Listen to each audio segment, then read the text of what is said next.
हुआ ना सेटअप, जो रीजनिंग वाला नीचे किया था आपने सेटअप, वहाँ है, वहां से भी।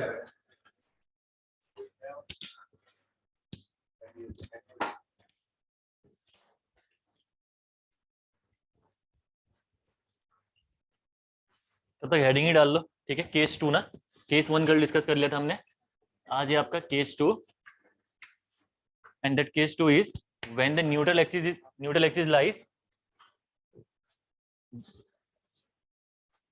बैठ जाओ एक बार, यही था विकास नगर। अच्छा,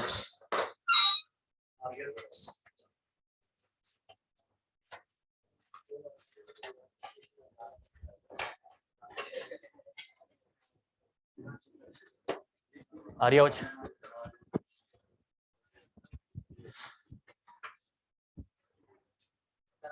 यहाँ के ना चैट चैट खोल देता हूँ मैं, ठीक है कुलदीप भाई। ये चैट खोलने में ना दिक्कत तो नहीं है ना, वो दिक्कत तो नहीं होती ना, मैं चैट ऑन कर रहा हूँ, कोई अगर कुछ यहाँ पे प्रॉब्लम होगी तो एक बार कभी कभी नजर मार लेना है ना।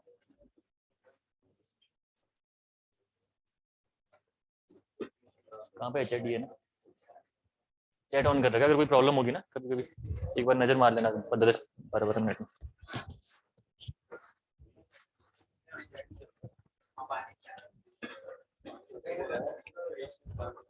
AC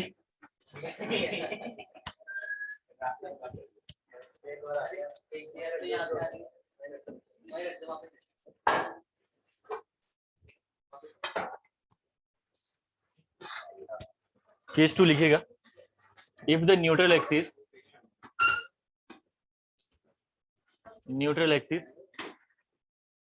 lies in the web, अगर आपकी न्यूट्रल एक्सिस कहाँ लाई कर रही है, वेब पे लाई कर रही है, this is the second case.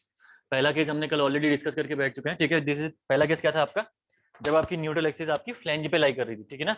यहाँ पे आपका है जब न्यूट्रल एक्सिस आपकी वेब पे लाई कर रही, तो उस केस में हमारी एनालिसिस क्या रहने वाली है ये डिस्कस करेंगे।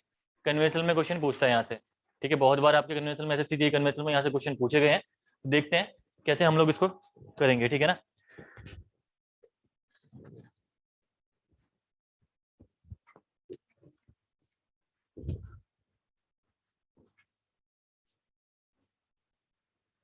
This is the T beam, ठीक है, पहले टी बीम हमें बनानी पड़ेगी इसके लिए।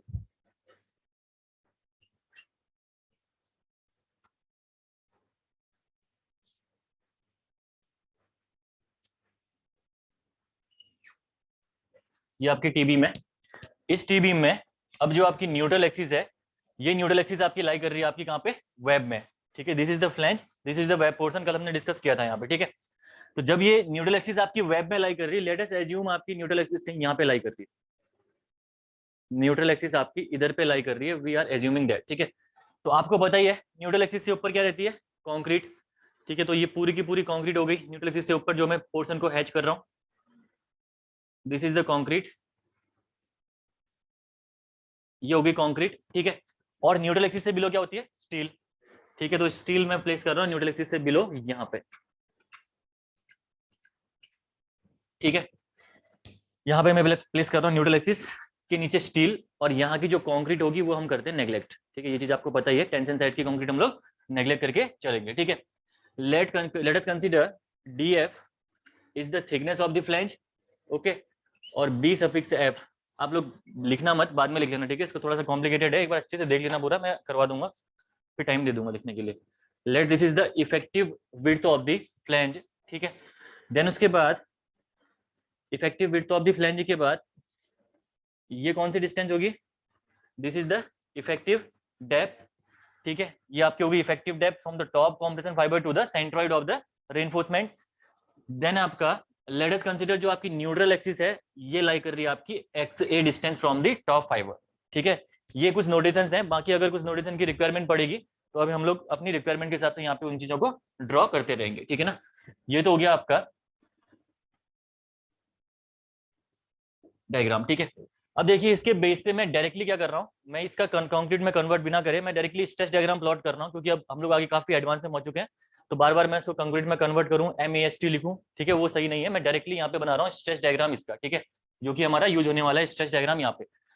तो आपको पता ही है स्ट्रेस डायग्राम कैसे बनेगा, आपका लीनियर स्ट्रेस डायग्राम बनेगा, ठीक है, जो कि हमने एज्यूम ही कर रखा है कि वर्किंग कंडीशंस के अंदर हुक्स लॉ वैलिड होगा, तो डायग्राम आपका ऑब्वियसली बात है आपका लीनियर ही बनेगा। ठीक है, तो देखते हैं यहाँ पे जो लीनियर डायग्राम आपका बनेगा,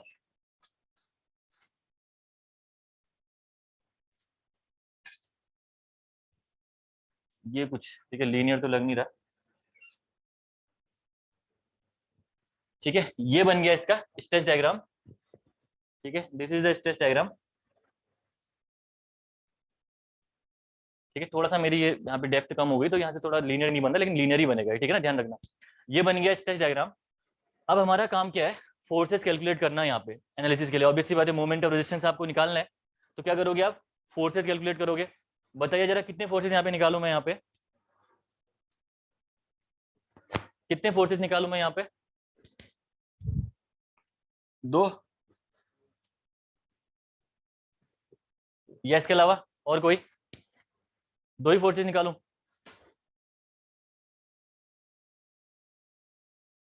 कितने, तीन, दो, दो, और कोई, दो ही, चार। यहाँ देखना, वैसे तो एक्चुअल में दो ही फोर्सेस है, compressive force and tension force, है ना। लेकिन अगर देख पा रहे होंगे आप, तो देखिए जो फ्लैंज वाला पोर्शन है उसकी डायमेंशन अलग है, यहाँ पे वेब वाला पोर्शन है इसकी डायमेंशन अलग है, तो सी फोर्स आपके दो निकलेंगे यहाँ पे। टी फोर्स तो एक ही निकलना है, जहाँ पे स्टील है वही टी फोर्स निकलेगा, लेकिन जो सी फोर्स निकलेंगे आपके, एक तो आपका फ्लैंज में निकलेगा, एक आपका वेब वाले पोर्शन के लिए निकलेगा। तो आपके सी फोर्स हो गए दो, एक टेंशन फोर्स, तो टोटल कितने फोर्स निकालने हैं यहाँ पे आपको, थ्री फोर्सेज। ठीक है, थ्री फोर्सेज आपको यहाँ पे निकालने हैं। लेट कंसीडर, यहाँ पे हम क्या कर रहा हूँ, लेट अस कंसीडर सी ए मैं अप्लाई कर रहा हूँ टॉप फाइबर में। ठीक है, और जहां पे आपका फ्लैंज कंप्लीट हो रहा है वहां पे मैं स्ट्रेस अप्लाई कर रहा हूँ C1। C1 ठीक है, स्ट्रेस है, देखना मैंने वो नहीं बना रखा, C1 है स्ट्रेस। ठीक है, C1 में अप्लाई कर रहा हूँ जहां पे आपका ये फ्लैंज वाला पोर्शन आपका खत्म हो रहा है। ठीक है, देन उसके बाद अब जरा बताना यहाँ पे स्ट्रेसेस कितने होंगे, ये पॉइंट जो आपका टेंशन वाला पॉइंट है, यहाँ पे स्ट्रेसेस कितने होंगे। अगर मैंने यहाँ पे TA अप्लाई कर रखा है, TA अगर अब मैंने यहाँ पे अप्लाई कर रखा है, और अगर इसका एरिया आपका AST है टेंशन साइड का, तो जरा बताना मुझे टेंशन साइड में आपके स्ट्रेसेस क्या होंगे, TA AST। सिंपल सी बात है, TA AST आपके स्ट्रेसेस आपके क्या होंगे, TA स्ट्रेसेस TA/M। ठीक है ना, स्ट्रेस यहाँ पे क्या होंगे, TA/M। पहला फोर्स हमें यहाँ पे निकालना है टेंशन फोर्स। ठीक है, एक फोर्स यहाँ पे, दूसरा फोर्स यहाँ पे कॉम्प्रेशन फोर्स, एक फोर्स यहाँ पे निकालना है हमें। ठीक है, कॉम्प्रेशन फोर्स यहाँ पे नहीं निकालना, इस वाले पोर्शन के लिए निकालना है, एक इस वाले पोर्शन के लिए ना। तो कहाँ पे लाई कर रहा है अभी देखते हैं, लेट अस कंसीडर ये आपका यहाँ पे लाई कर रहा है। ठीक है, ये आपका यहाँ पे लाई कर रहा है, तो ये फोर्स है आपका C2 force, this is C2 force. और जो C1 फोर्स है फ्लैंज वाले पोर्शन के लिए, जो आपका लाई कर रहा है यहाँ पे। ठीक है, अभी कितनी डिस्टेंस है हमें नहीं पता, ये कॉम्प्रेसिव फोर्स आपका यहाँ पे लाई कर रहा है, और ये क्या हो जाएगा C1। ठीक है, ये तीनों फोर्सेस हमें यहाँ पे कैलकुलेट करने हैं। फाइनल यहाँ पे आपका T फोर्स। ठीक है ना, देन इजी है, टी फोर्स तो आप कब से निकाले जा रहे हो, टी फोर्स इक्वल टू क्या होगा, टी फोर्स इक्वल टू क्या होगा, टी फोर्स इक्वल टू होगा आपका equivalent area into converted stress ना, यही फॉर्मूला लगा रहे हैं हम लोग बार बार। ठीक है, तो इक्विवेलेंट एरिया क्या है आपका, M times of AST, converted stress क्या हो गया आपके, TA/M। तो जब निकालोगे इसको तो ये निकल के आ जाएगा आपका TA AST। ठीक है, यही चीज हम लोग करते जा रहे हैं, टेंशन साइड में कोई भी चेंजेस नहीं आने वाले हैं,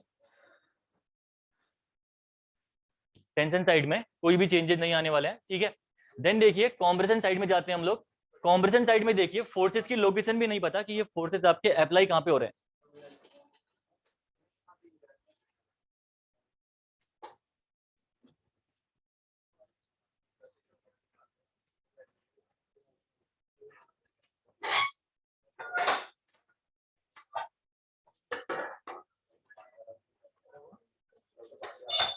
पानी आ रहा क्या,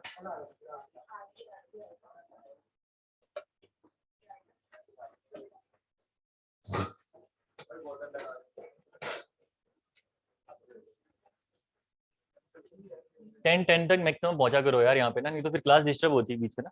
10 के अराउंड तक आप लोग पहुंचने की कोशिश किया करो, टाइम से निकला करो घर से ना। अच्छा कोई नहीं, वैसे मतलब बता रहा हूँ 10 तक मैंने टाइम थोड़ा बोल रखा है। हाँ, गोद में रख दिया उसे।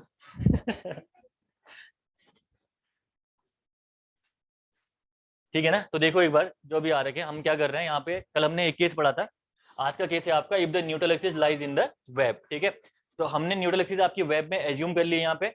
ठीक है, इसके बेस पे डायरेक्टली हमने जब स्ट्रेस डायग्राम प्लॉट किया, तो अगेन आपको बताइए स्ट्रेस डायग्राम आपका निकल के आएगा, that is linear stress diagram due to the Hooke's law. ठीक है, और अब हमें कैलकुलेट करने हैं यहाँ पे अपनी एनालिसिस के लिए फोर्सेस। कौन कौन से फोर्सेस आपको निकालने हैं? पहला तो फोर्स निकलेगा आपका स्टील जहां पे प्लेस कर रही है, दूसरा फोर्स निकलेगा आपका जो आपका ये कॉम्प्रेशन वाला रेंज है वहां पे जहां पे कंक्रीट है। ठीक है, लेकिन क्योंकि आपका डायमेंशंस देखिए फ्लैंज के अलग है, वेब के अलग है, तो आपका जो फ्लैंज के लिए फोर्स निकलेगा कॉम्प्रेसिव फोर्स वो अलग निकलेगा, और जो वेब के लिए निकलेगा वो फोर्स आपका अलग निकलेगा। इसीलिए हमने क्या करा, देखिए टी फोर्स आपका जहाँ पे टेंशन है वहां के सेंट्रोइड में हमने टी फोर्स एज्यूम कर लिया कि टी फोर्स है वहां पे। C1 हमने आपके फ्लैंज में किसी पॉइंट पे एक्ट कर रहा है, लेट्स कंसीडर यहाँ पे एक्ट कर रहा है, और ये डिस्टेंस मैं कंसीडर कर रहा हूँ टॉप से y डिस्टेंस पे, y1 डिस्टेंस पे एक्ट कर रहा है, लेट अस आपका C1। ठीक है, that is C1। Then C2 force आपका, C2 फोर्स आपका इस वेब वाले पोर्शन में एक्ट करेगा, इस वाले पोर्शन में जो कि स्ट्रेस डायग्राम के आपके कहीं यहाँ पे एक्ट कर रहा, और डिस्टेंस में ले रहा हूँ टॉप से इसकी y2 पे एक्ट कर रहा है आपका ये C2 फोर्स। तो हमने T फोर्स तो निकाल ही दिया है, converted stress into converted area से आपका TAST वही कॉन्सेप्ट है यहाँ पे। मेन चीज है आपका अब C1 फोर्स और C2 फोर्स। ठीक है, इजी है C1 फोर्स निकालने में, आपको मुझे तो नहीं लगता कोई प्रॉब्लम होनी चाहिए। जरा एक बार थोड़ा सोचना और बताना C1 फोर्स यहाँ पे कितना लिखूं मैं, क्योंकि कॉन्सेप्ट सेम है। मैंने आपको पहली क्लास में लेके चल रहा हूँ, मैंने बोला बेसिक पकड़ो बाकी आगे चलो। ठीक है, बेसिक के बाद आगे चलो। बेसिक फॉर्मूला बताओ पहले तो मुझे, बेसिक फॉर्मूला क्या होता है इसका? Average stress into area. ठीक है, एवरेज स्ट्रेस इंटू एरिया। ठीक है, ये तो मैंने बताया था आपको कि जहां पे आपका स्ट्रेस वेरी कर रहा है वहां पे हम लोग फॉर्मूला यूज करेंगे। अब जरा मुझे बताना एवरेज स्ट्रेस क्या लूं यहाँ पे मैं, एवरेज स्ट्रेस कितना लूं? CA plus C1/2, very good. ठीक है, CA प्लस C1/2, वही चीज तो हम वहां पे भी कर रहे थे, C1 प्लस 0/2, तो आपका C1/2 निकल के आया था। ठीक है ना, तो एवरेज स्ट्रेस यहाँ पे निकल गया आपका CA plus C1/2 into area. हमें क्या लेना है? एरिया हमें लेना है जो एक्चुअल एरिया है। तो एक्चुअल एरिया कितना है फ्लैंज का? BF इंटू DF, ये हो गया आपका B(F) इंटू DF। ठीक है, ये हो गया आपका C1 फोर्स। ठीक है ना, this is the C1 force. इसको मैं आगे साइड कर रहा हूँ इसको। ठीक है, यहाँ पे आ जाएगा आपका ये CA plus C1, CA plus C1, ये C1 स्ट्रेस है, divided by 2 into BF into DF, ये निकल के आ गया आपका एवरेज स्ट्रेस इंटू एरिया, पहला फोर्स जो कि C1 फोर्स जो आपका y1 डिस्टेंस पे एक्ट कर रहा है from the top compression fibre. ठीक है, सेकेंड है आपका C2 फोर्स। अब जरा C2 फोर्स बताना, C2 फोर्स में फॉर्मूला आपका सेम ही है, एवरेज स्ट्रेस इंटू एरिया। यहाँ पे एवरेज स्ट्रेस कितना लिखूं मैं? C1 प्लस 0/2, तो C1 प्लस 0/2 यानी C1/2 इंटू एरिया क्या होगा इसका? This depth into width. ठीक है, तो ये डेप्थ कितनी हो जाएगी ये बताना जरा, ये डेप्थ कितनी होगी? ये वाली डेप्थ XA माइनस DF, ये हो जाएगी आपकी XA माइनस DF। तो एरिया कितना हो गया? XA minus DF into BW, BW आपका ये वाली डिस्टेंस है। ठीक है, this is the width of web, width of web. तो यहाँ पे कर दीजिए आप, जस्ट यहाँ पे अप्लाई करना है आपको, यहाँ पे लिखना है XA minus DF, XA minus DF into BW, ये निकल के आ गया आपका C2 फोर्स। ठीक है, C2 फोर्स आपने कैलकुलेट कर लिया है। Y1 और Y2 आपने यहाँ पे निकाल दिया है। ठीक है, Y1 और Y2 निकाला नहीं है, निकालेंगे अभी। ठीक है, यहाँ पे देखिए लीवर आर्म्स आपकी कितनी आएंगी? यहाँ पे दो लीवर आर्म आएंगी, एक तो आपकी C1 से T, दूसरी C2 से T। ठीक है, लीवर आर्म 1 देखिए जरा, बताना लीवर आर्म 1 कितनी लिखूं मैं? Lever arm 1 equal to D minus Y1, simple सी बात है, Y1 घटा दिया तो आपका D माइनस Y1 आपकी लीवर आर्म 1 आ गई। लीवर आर्म 2 की अगर मैं बात करूं, ये आपकी lever arm 2, this is the lever arm 2, और लीवर आर्म 2 आपकी जो निकल के आई है ये कितनी निकल के आएगी? D माइनस Y2, तो ये हो गया आपका D माइनस Y2। ठीक है, ये हो गया आपका लीवर आर्म 2। देन उसके बाद हमें क्या करना है, यहाँ पे इस Y1 और Y2 की डिस्टेंस हमें निकालनी है कि Y1 कहाँ पे, जैसे हमारा ट्राइंगल था ना, ट्राइंगल में कहाँ पे एक्ट कर रहा था? XA/3 पे, बेस से ना, टॉप से। वही चीज हमें निकालनी है कि ट्रेपेजॉइडल के लिए ये आपका C1 यहाँ पे कहाँ पे एक्ट करेगा। ठीक है, ये हमें निकालना है यहाँ पे। जब Y1 यहाँ पे निकालोगे तो अभी भी देखना ट्रेपेजॉइडल का जो फॉर्मूला होता है निकालने के लिए, ठीक है, ट्रेपेजॉइडल का सेंट्रोइडल फॉर्मूला, Y बार अगर आपको निकालना है कहीं पे भी ट्रेपेजॉइडल के लिए, ठीक है, ट्रेपेजॉइडल सेक्शन के लिए, तो फॉर्मूला होता है आपका A+2B upon A+B into H/3। ये होता है आपका बेसिक फॉर्मूला सेंट्रोइड निकालने का, किसका? जो जब भी आपका ट्रेपेजॉइडल सेक्शन आपको दिया हो। ठीक है, अब यहाँ पे देखिए A क्या है, यहाँ पे CA, B क्या है? C1, ठीक है, और एक्स क्या है यहाँ पे, एच क्या है यहाँ पे, एच है आपका डीएफ, इजिली निकल गया यहाँ पे। बस रखिए यहाँ पे, अगर यहाँ पे आप प्लॉट करोगे y1 भी y बार ही है यहाँ पे, सेम ही है, ठीक है। तो ए है आपका सी ए प्लस C1 2C1, ठीक है, 2C1 divided by C A plus C1 into H है आपका डीएफ डिवाइडेड बाई 3। तो जो लीवर आर्म आपकी निकल के आ गई, दैट लीवर आर्म 1, ये आपकी लीवर आर्म 1 जो निकल के आई, that lever arm will be D minus C A plus 2C1 divided by C A plus C1 into D F by 3। ये निकल के आ गई आपकी लीवर आर्म 1। इजी है, ठीक है, ये निकल के आ गई लीवर आर्म 1। देन आपको क्या निकालना है, लीवर आर्म 2 के लिए y2 की डिस्टेंस आपको कैलकुलेट करनी है अगला स्टेप में, ठीक है। जब आप y2 की डिस्टेंस कैलकुलेट करोगे तो y2 देखिए कौन सी डिस्टेंस है, ये वाली डिस्टेंस जो कि आपको पता है कितनी है, ये df, ये डिस्टेंस आपको पता है df प्लस, अब देखिए जो सेक्शन आपका बना यहाँ पे क्या बना, ट्राइंगल सेक्शन ना, और ट्राइंगल के लिए तो आप लोग पहले ही क्लास से करते हुए आ रहे हो, ट्राइंगल के लिए कहाँ पे करता है आपका XA/3 पे, तो मैं लिख सकता हूँ इसको df plus XA minus df by 3। यहाँ पे XA कितना है, XA माइनस df, ठीक है। तो y2 अगर आप देखोगे तो y2 आपका निकल के आया df plus XA minus df divided by 3, ठीक है। तो इस डिस्टेंस के बाई 3 पे टॉप से आपका एक्ट करेगा ये, ठीक है। इजी है यहाँ पे आपका निकालना, ये चीजें हम करते हुए आ रहे हैं। देन लीवर आर्म 2 अगर आप निकालोगे, ये लीवर आर्म 2, तो लीवर आर्म 2 आपकी निकल के आ गई इसके बाद d minus D F minus, ठीक है ना, माइनस कर रहा हूँ, ये आपका माइनस है तो अंदर ही माइनस रहेगा, minus X A minus D F divided by 3। ये निकल के आ गई आपकी लीवर आर्म 2। अब कोई ऐसी कैलकुलेशन बची है जो कि आपको प्रॉब्लम क्रिएट करेगी मोमेंट और रेजिस्टेंस निकालने में, तो शायद मुझे दिख नहीं रहा। C1 फोर्स आपने निकाल दिया, C2 फोर्स निकाल दिया, दोनों लीवर आर्म्स आपने कैलकुलेट करके रख दी है, T फोर्स आपने निकाल दिया यहाँ पे, तो मोमेंट और रेजिस्टेंस आप इजीली निकाल सकते हो, ठीक है। अगर एक्चुअल डेप्थ और न्यूट्रल एक्सिस की मैं बात करूं जो कि आप काम करने वाले हो यहाँ पे, ठीक है, एक्स ए की वैल्यू, क्योंकि एक्स सी आपने निकाल दी थी पहले, अगला स्टेप क्या था, एक्स ए निकालना ना, तो एक्स ए निकालने के लिए भी आपको क्या करना पड़ेगा, बेसिक कॉन्सेप्ट क्या एक्स ए निकालने का, यहाँ पे बेसिक कॉन्सेप्ट है आपका मोमेंट ऑफ एरिया को इक्वेट करना है कॉम्प्रेशन और टेंशन साइड के, ठीक है। तो पहले आप लोग इसके मोमेंट ऑफ एरिया को निकालोगे, देन उसके बाद इसका मोमेंट ऑफ एरिया निकालोगे, इसको इक्वेट कर दोगे आप इसके मोमेंट ऑफ एरिया जो आपका स्टील है यहाँ पे उसके मोमेंट ऑफ एरिया से। क्लियर है ना। तो ये आपको कॉन्सेप्ट यहाँ पे अप्लाई करना है। और स्ट्रेस फॉर्मूला की अगर मैं बात करूं तो स्ट्रेस फॉर्मूला भी आपका थोड़ा सा चेंज, मतलब सेम रहेगा, एक टर्म एंड चेंज हो जाएगी। यहाँ पे क्या होगा, यहाँ पे पहला C A upon X A T A upon M D minus X A, ये नीचे वाली term D minus X A होगी, ठीक है, इतना, this is D minus X A, ये हो जाएगी आपकी डी माइनस एक्स ए, ठीक है। डी माइनस एक्स ए वो तो टर्म सेम ही है, लेकिन एक ट्राइंगल यहाँ पे और बन रहा है, मैंने बताया था ना आपको, जितने भी ट्राइंगल बनेंगे बीच में सबको इक्वेट करिए, सबकी साइड से इक्वेट करिए।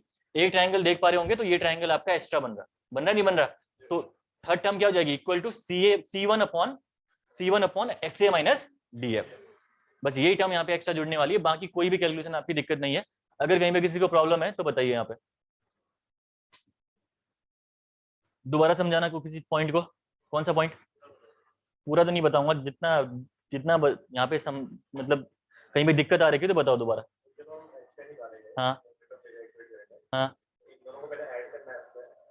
हाँ, कॉम्प्रेशन साइड का देखो, सी कॉम्प्रेशन का moment of area equal to tension करना है ना, तो कॉम्प्रेशन का जो समेशन निकलेगा टोटल इक्वल टू टेंशन का आपका, दोनों को इक्वेट करना है आपको, ठीक है ना। पीछे का क्लियर है आपका। सिंगली रेनफोर्स का कैसे निकालता, सिंगली रेनफोर्स में जरा बताना, सी फोर्स कितना निकल के आया था सिंगली में। जब तुम्हें वही क्लियर नहीं है तो तुम यहाँ पे पूरा बताओ, दोबारा कैसे बोल सकते हो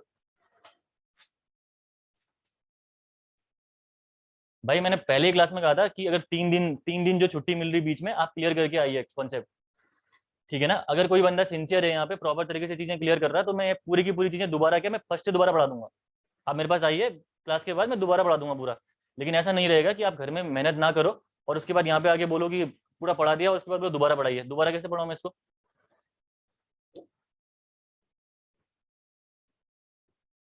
सिंसियर हो जाओ भाई, एग्जाम है, एग्जाम के टाइम पे थोड़ा सा पढ़ लो फिर 2-4 महीने, ऐसे नहीं चलेगा काम।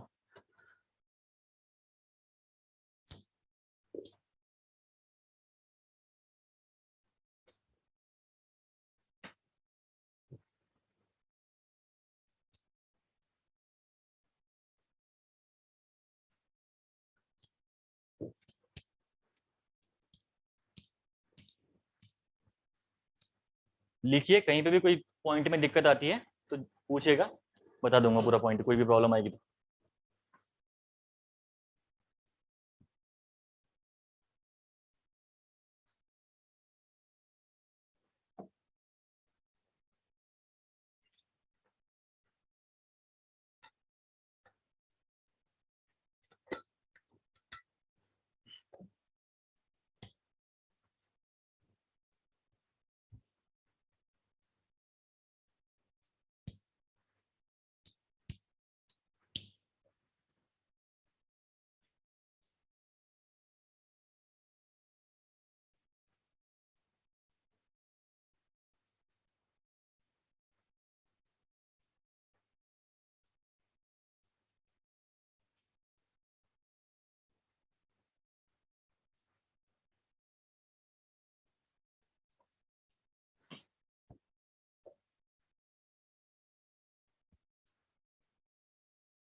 टॉपिक होने के बाद क्लास के बाद मिलके जाना तुम, ठीक है ना? जो प्रॉब्लम आएगी बता दूंगा, लेकिन घर से मेहनत करो, थोड़ा सिंसियर हो जाओ यार, क्लास में हद है।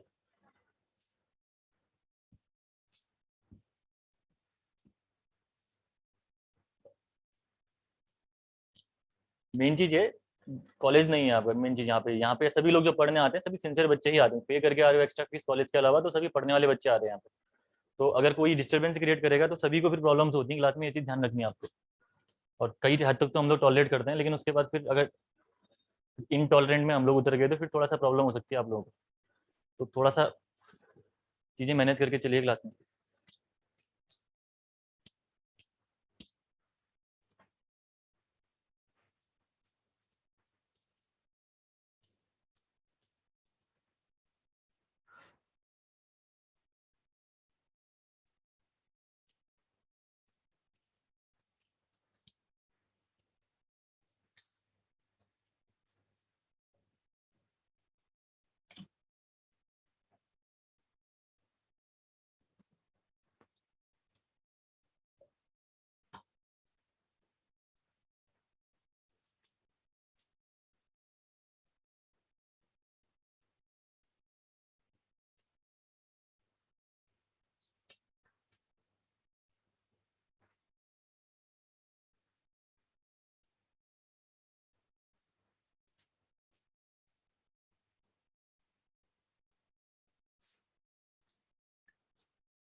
जिसने लिख दिया है actual depth of Newton axis निकालिएगा आप लोग, ठीक है ना? Actual depth of Newton axis आपकी कैसे निकलेगी वो निकालिए आप लोग। जरा निकालना कितनों का सही है, कितने लोग घर में पढ़ लें, इससे पता चल जाएगा।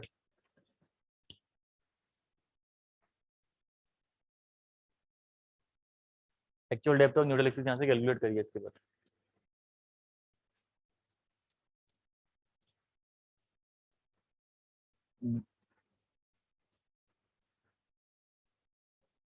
ऑलमोस्ट 3-4 बार हम लोग कैलकुलेट कर चुके हैं, इजी सा ही है। यहाँ पे थोड़ा सा कॉन्सेप्ट वाइड हो जाता है क्योंकि दो जगह, लेकिन कोशिश करो जितना निकाल पाते हो, एप्रोच लगाओ,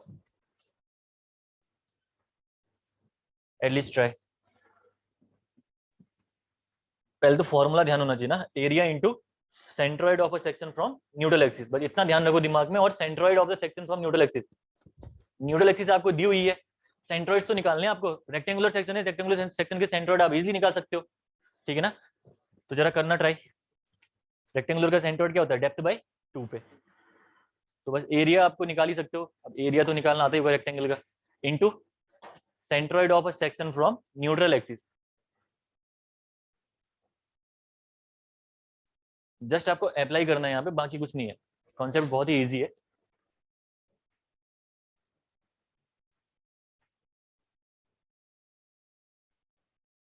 अब तो आप लोगों का नया हो गया होगा ना, यहाँ से ये चीजें नहीं पढ़ी थी हमने।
निकला, किसी का निकला, एनीवन?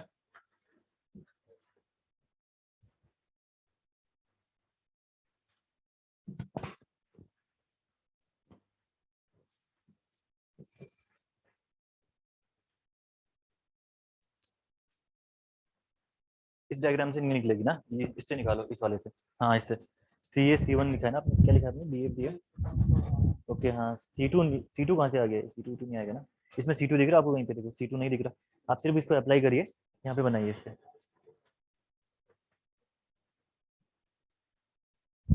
बना आपका BX, सिर्फ फ्लैंज का निकालो एरिया, फ्लैंज का एरिया कितना है, DF, ठीक है, इंटू सेंट्रोइड इसका कहाँ पे एक्ट करेगा, टॉप से, ठीक है, DF/2 पे टॉप से। और ये डिस्टेंस कितनी होगी नीचे तक, यहाँ से न्यूट्रल एक्सिस से टॉप की डिस्टेंस कितनी होगी, न्यूट्रल एक्सिस तक, XA माइनस DF/2 है ना। तो BF into DF into XA minus DF/2 पहला निकल गया, प्लस इस वाले के लिए निकालो सेम तरीके से नीचे वाले के लिए, फिर इक्वल टू करना लास्ट वाले के लिए, MEST into D minus XA हो जाएगा। हाँ हाँ हाँ, दोनों को ऐड कर देना टॉप में, दिखा ना क्या कर रखा है आपने। फ्लैंज का कहाँ पे, फ्लैंज का ये BF इंटू, अरे मेरे भाई, तो डेप्थ/2 पे okay, centroidal distance from the neutral axis ना, न्यूट्रल एक्सिस सेंट्रोइडल डिस्टेंस है वो तो आपका।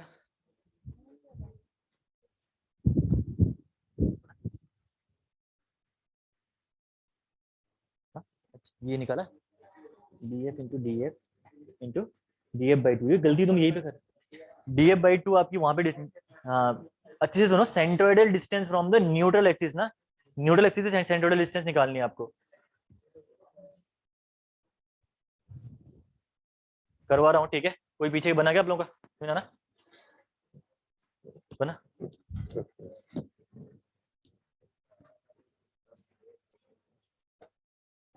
DF इंटू DF, ये आपने फिर वही मिस्टेक है, DF/2 कर दिया। हाँ ये नीचे सेकंड टर्म सही कर रखा है, second term BW into XA minus DF, XA minus DF/2, this is right. First term में df/2 कितनी डिस्टेंस है, this is only this distance, XA plus df/2। मेरे भाई ये df/2 है ना, अगर आप XA में से ये df/2 घटा दोगे तो ये डिस्टेंस आपकी नहीं निकल जाएगी वाली, जस्ट सेंट्रोइड से न्यूट्रल एक्सिस की डिस्टेंस है ना, XA minus df plus df/2, इससे क्या निकलेगा आपका 2df, XA माइनस df, हाँ तब भी सही है, निकल जाएगा इससे, XA minus df plus df/2 किया ना आपने, तो माइनस df यानी df/2, XA माइनस df/2 ठीक ही निकल रहा फिर भी इससे, तो फाइनल आपका क्या निकल गया, bf df, ये प्लस कर दिया ना फिर आपने यहाँ पे आगे, हाँ हाँ XA माइनस df/2 होगा, उसने अलग तरीके से निकाल रखा थोड़ा ना, सही हो, वो आपने कुछ मिस्टेक कर रखी उधर, ठीक है, हटा दूं, ये हो गया सबका, C फोर्स T फोर्स, ठीक है, और ये y1 y2 की वैल्यू याद रखना, क्योंकि यहाँ पे ब्लैक थोड़ा सा बोर्ड में ना कमी है, ठीक है, मैं इसको इरेज कर रहा हूँ, आपकी वैल्यूज इनकी याद रखना, मैं पूछूंगा तो बताना, ठीक है, C1 कितना है, C2 कितना है, y1 कितना निकाला, y2 लीवर आर्म कितनी आई है आपकी, ठीक है, तो मैं इसको इरेज करूँ, स्टेज डायग्राम में भी प्रॉब्लम नहीं आएगी ना, CA/XA equal to TA/M D minus XA equal to CA/ this value is what, XA minus DF, side से आपने इक्वेट कर दी, तो इसमें प्रॉब्लम नहीं आनी चाहिए, तो मैं इसको हटा रहा हूँ, ठीक है, जस्ट आप लोग अपने वहां से देखना इसको, क्योंकि यहाँ पे मेरे पास स्पेस नहीं है।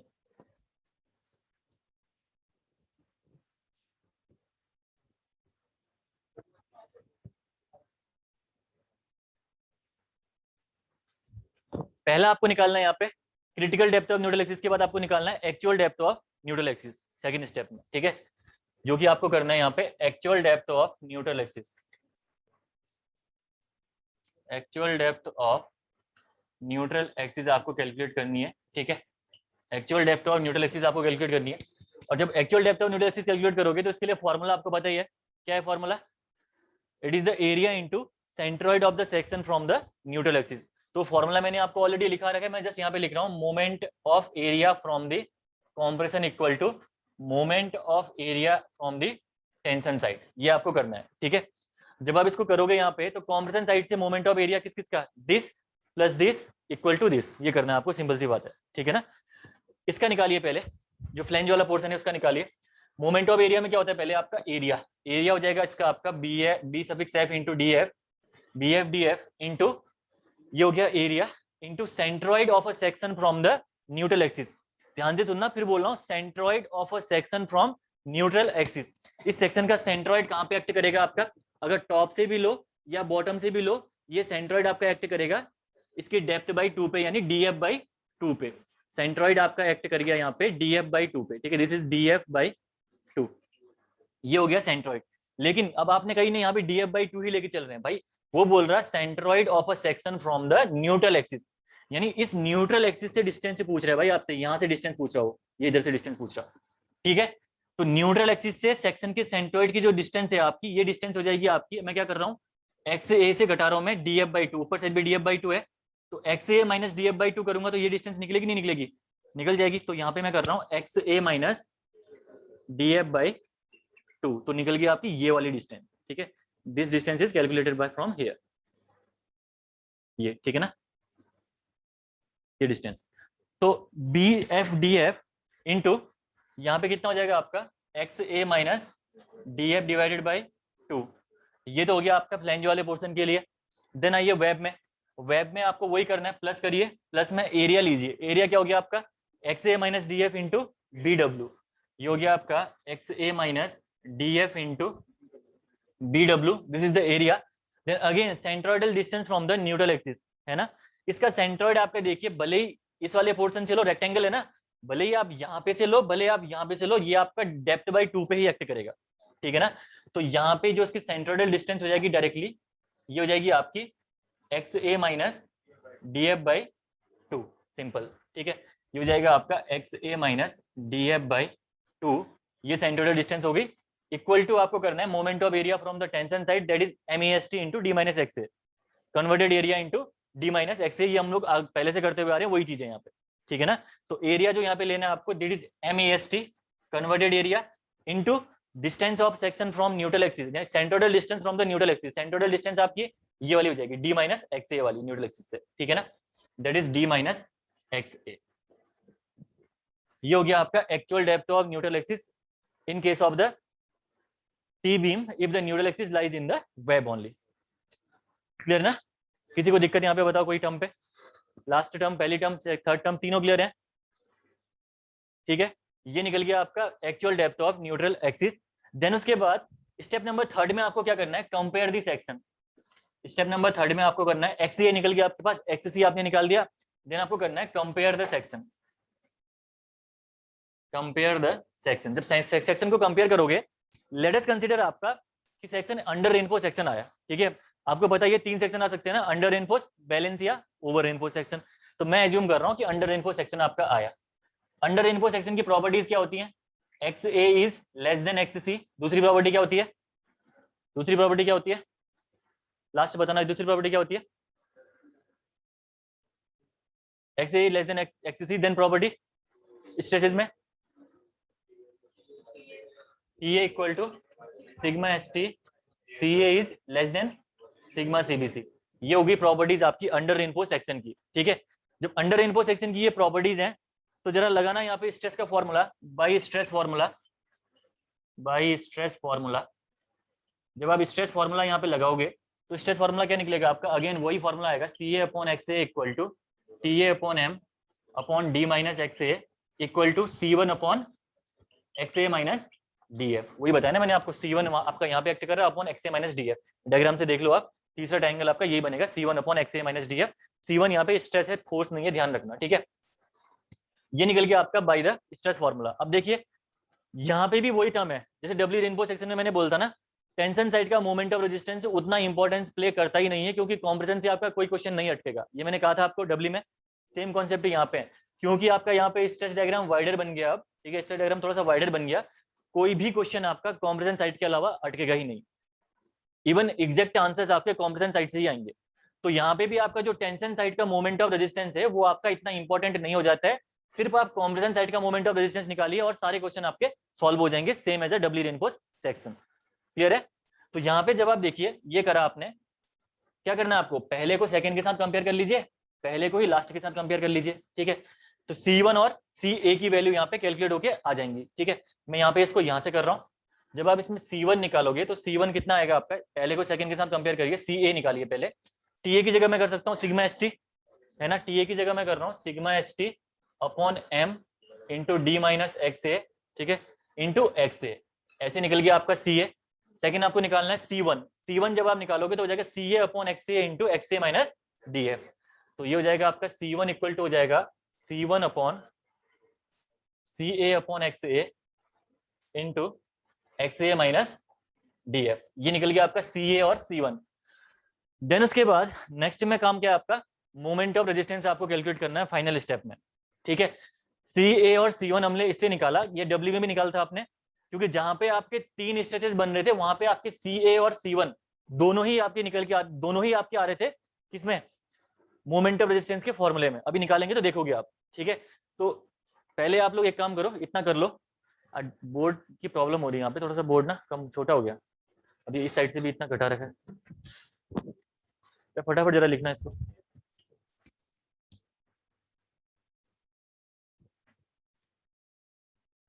लास्ट स्टेप बचा हुआ है मोमेंट ऑफ रेजिस्टेंस निकालना।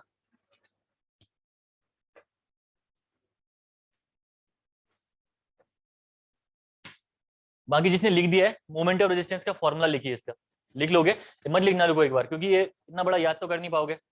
थोड़ा सा मैं बताऊंगा आपको कि इसको कैसे आपको ध्यान रखना है अगर फॉर्मूला कभी यूज हो गया आपका कन्वेंशन में।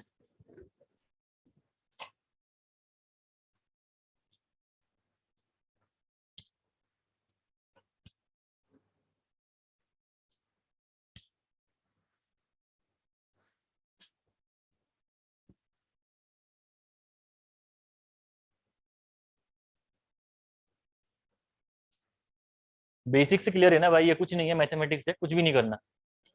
ठीक है ना, आरसीसी है ही नहीं, मैथमेटिक्स है। ये क्या होता है? फिजिक्स, सॉरी कौन बोलता है फिजिक्स? वही है फिजिक्स। ठीक है ना, ये देखो, ये कुछ नहीं करना। मोमेंट ऑफ एरिया फिजिक्स में ही पढ़ते हो निकालना। ठीक है, जिसकी मैथमेटिक्स फिजिक्स थोड़ी सी भी स्ट्रांग है, कुछ नहीं करना इसमें। जस्ट आपका हमारा जो बीएससी करा हुआ स्टूडेंट है ना, वो भी निकाल के ले जाएगा डेरिवेशन। कुछ है ही नहीं इसमें करना, है ना, कुछ थोड़ी ना। बेसिक आप बस अपना क्लियर रखो। फर्स्ट जो डेरिवेशन मैंने बताया था, मैंने उसी दिन आपको बोलता कि वो बेसिक है, और सारे बेसिक अगर आप देख पा रहे होंगे, लास्ट टॉपिक है, इस टॉपिक में भी आप देख पा रहे होंगे, तो कॉन्सेप्ट सेम ही लगा है, basic concept. Basic formula again आपका सेम ही लगा है, ठीक है ना। बाकी इसके अलावा जो मोमेंट ऑफ रेजिस्टेंस है उसका कॉन्सेप्ट भी सेम ही लगेगा। तो कॉन्सेप्ट बेसिक सेम है, बस टर्म्स ऐड हो जा रही है, ठीक है। टर्म्स आपकी ऐड होगी थोड़ी सी यहाँ पे आपका एक स्ट्रेस फॉर्मूला ऐड हो गया, ठीक है।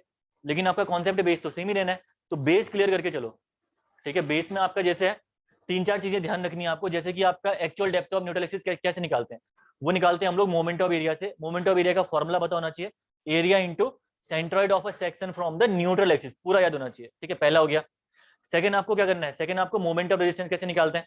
मोमेंट ऑफ रेजिस्टेंस के लिए क्या होता है, फोर्स इंटू परपेंडिकुलर डिस्टेंस, यानी force into lever arm, C force into lever arm या T force into lever arm. Third आपका क्या होता है, ये स्ट्रेस फॉर्मूला कैसे निकालते हैं। स्ट्रेस फॉर्मूला, क्योंकि आपका स्ट्रेस डायग्राम जो बन रहा है लीनियर बन रहा, तो जो भी साइड्स होंगी उसकी वो आपकी इक्वेट हो जाएंगी। जितने ट्रायंगल बनेंगे उनकी साइड्स आप इक्वेट कर दीजिए इसके अंदर, ठीक है। इसमें 3 ट्रायंगल बन रहे थे, तीनों ट्रायंगल की साइड मैंने यहाँ पे इक्वेट कर दी। उसके अलावा अंडर रेनफोर्स सेक्शन का कॉन्सेप्ट अगेन वही, कि आपका XA is less than XC, TA equal to sigma ST, CA is less than sigma CBC। तीनों कॉन्सेप्ट वो भी ध्यान रखने आपको, बैलेंस और ओवर रेनफोर्स की भी, ठीक है। इसके अलावा क्या कॉन्सेप्ट बचा है इसमें, बाकी यही है, उसके अलावा तो कुछ नहीं है। और कुछ निकालना क्या, कुछ नहीं है इसके अलावा, ठीक है। इतने कॉन्सेप्ट आपको बेस ध्यान रखना है, ठीक है। थोड़ा सा WSM में ये चीजें कॉम्प्लिकेटेड है, LSM में ये चीजें थोड़ी सी सिंपल हो जाती है, इतना टफ नहीं है वहाँ पे, ठीक है ना। वहाँ पे मोमेंट ऑफ एरिया निकालने की जरूरत नहीं है, जस्ट आप C force equal to T force करोगे तो आपका directly actual depth of neutral axis निकल जाएगी, जो आपको पहले से ही लास्ट तक आपको यही ध्यान रखना है, ठीक है। तो वहाँ पे ये चीजें कॉम्प्लिकेटेड नहीं है थोड़ी सी, लेकिन टी बीम कॉम्प्लिकेटेड है वहाँ पे। और जो कॉन्सेप्ट हमने कल टी बीम का पढ़ा था कि इस साइड से कट करेंगे, यूनिफॉर्म डायग्राम बना रहे हैं, वो सारा कॉन्सेप्ट वहाँ पे यूज होगा, वो इसके लिए था ही नहीं वो कॉन्सेप्ट, ठीक है। यहाँ पे हम लोग जस्ट पढ़ रहे हैं कि यूनिफॉर्म बना दिया है, लेकिन कट अट कुछ नहीं लगा रहे हैं हम लोग यहाँ पे, ठीक है ना। BF का फॉर्मूला डायरेक्टली दे रखा है WSM में, आपको वो अप्लाई करना है और डायरेक्टली आपको निकाल लेना है, बाकी चेक कुछ नहीं करना। लेकिन वहां पे इस फॉर्मूले को अप्लाई करने के बाद भी आपका डायग्राम नॉन यूनिफॉर्म निकल के आता है, ठीक है ना। आप ये बी सफिक्स से L0/B प्लस 4 प्लस BW है ना फॉर्मूला, ये फॉर्मूला यूज करोगे और BF निकालोगे, लेकिन फिर भी आपका डायग्राम नॉन यूनिफॉर्म बन के आता है। तो हम लोग क्या करते हैं, साइड से कुछ कटिंग भी करते हैं, वहाँ पे डेप्थ कट करते हैं, ठीक है, उसकी विड्थ कट करते हैं, तब उसके बाद हम लोग वहाँ पे काम करते हैं, ठीक है ना। तो वो आपका मोर एक्यूरेट रिजल्ट देता है एज कम्पेयर टू WSM। तो जो कल पढ़ा रखा है वो चीजें आप प्रॉपर तरीके से ध्यान रखना था क्या उसमें, जब WSM में आएगा, LSM में आएगा, तो वहाँ पे हम उसको दोबारा डिस्कस नहीं करेंगे, जस्ट वही कॉन्सेप्ट हम लोग वहाँ पे फॉलो करेंगे, ठीक है ना। ये हो गया सबका। देन उसके बाद फाइनल स्टेप में लिखिए moment of resistance. Last step है आपका यहाँ पे मोमेंट ऑफ रेजिस्टेंस।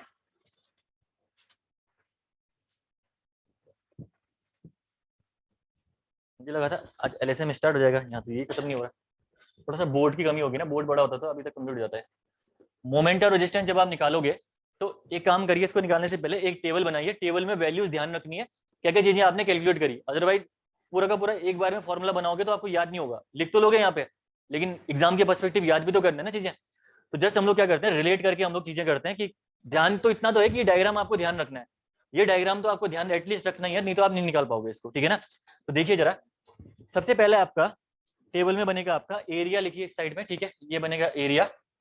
यहाँ पे आपका आएगा एवरेज स्ट्रेस, यहाँ पे आएगा आपका एवरेज स्ट्रेस, और फाइनली आपका लीवर आर्म, लास्ट में आपकी आएगी यहाँ पे lever arm, that is lever arm, ये आ जाएगी आपकी लीवर आर्म, ठीक है।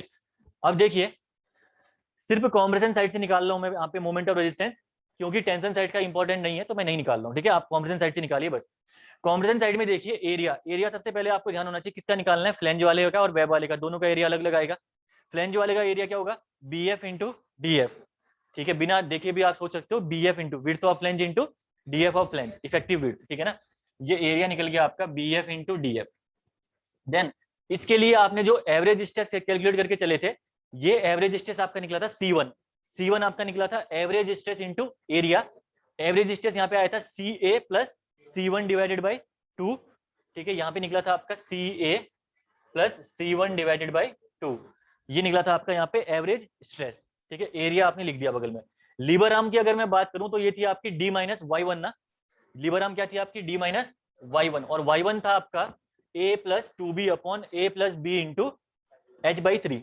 A क्या था आपका CA plus 2C1 divided by CA plus C1 into H क्या है DF ना बाई 3, ये निकल के आ गया आपका, ये निकल के आ गया आपका क्या, लीवर आर्म, पहले वाले केस के लिए इजी है, यहाँ पे देखिए इतना आप याद हो जाएगा। नेक्स्ट है आपका एरिया, वेब वाले पोर्शन के लिए चलिए कॉम्प्रेशन में, इसके लिए चलिए कॉम्प्रेशन में, ठीक है। कॉम्प्रेशन के लिए जो आपका एरिया निकल के आएगा वो निकलेगा आपका XA माइनस DF, ठीक है। XA ये थी, this is XA minus DF into BW, ये निकल के आ गया आपका XA minus DF into BW, ये निकल के आ गया एरिया। एवरेज स्ट्रेस क्या निकल के आया था यहाँ पे, C1/2, एवरेज स्ट्रेस यहाँ पे निकल के आया आपका C1/2। और लीवर आर्म की अगर मैं बात करूं तो D माइनस Y2 ना, और Y2 आप अगर ध्यान हो तो क्या था, Y2 था आपका DF प्लस Y2 था आपका DF प्लस हाइट बाई 3, ये बोल सकते हो ना, DF प्लस हाइट बाई 3, क्योंकि आपका ट्राइंगल बन रहा था वहां पे, ठीक है। तो DF ये भी माइनस में हो जाएगा, माइनस हाइट बाई 3 यानी XA माइनस DF/3, ये हो जाएगा आपका XA माइनस DF/3। ऐसे आप ध्यान रख सकते हो ये फॉर्मूले। अब आपको मोमेंट ऑफ रेजिस्टेंस निकालने के लिए क्या करना है, सी फोर्स इंटू लीवर आर्म ना, ध्यान से देखिए, सी फोर्स इंटू लीवर आर्म, तो अगर देखिए एरिया इंटू एवरेज स्ट्रेस करूंगा तो सी फोर्स आ जाएगा, इंटू लीवर आर्म यानी इसको मल्टीप्लाई कर दूंगा, this is the moment of resistance या बेंडिंग मोमेंट। यानी क्या करना है आपको, पहले के तीनों को मल्टीप्लाई करना है प्लस दूसरे के तीनों को मल्टीप्लाई करना है, तो आपका निकल के आ जाएगा total moment of resistance from the compression side. Clear है ना। तो मोमेंट ऑफ रेजिस्टेंस का फॉर्मूला आप यहाँ पे लिख सकते हो, that is C force into lever arm equal to T force into lever arm करते हैं, लेकिन C force into lever arm ही कर रहा हूं मैं, ठीक है।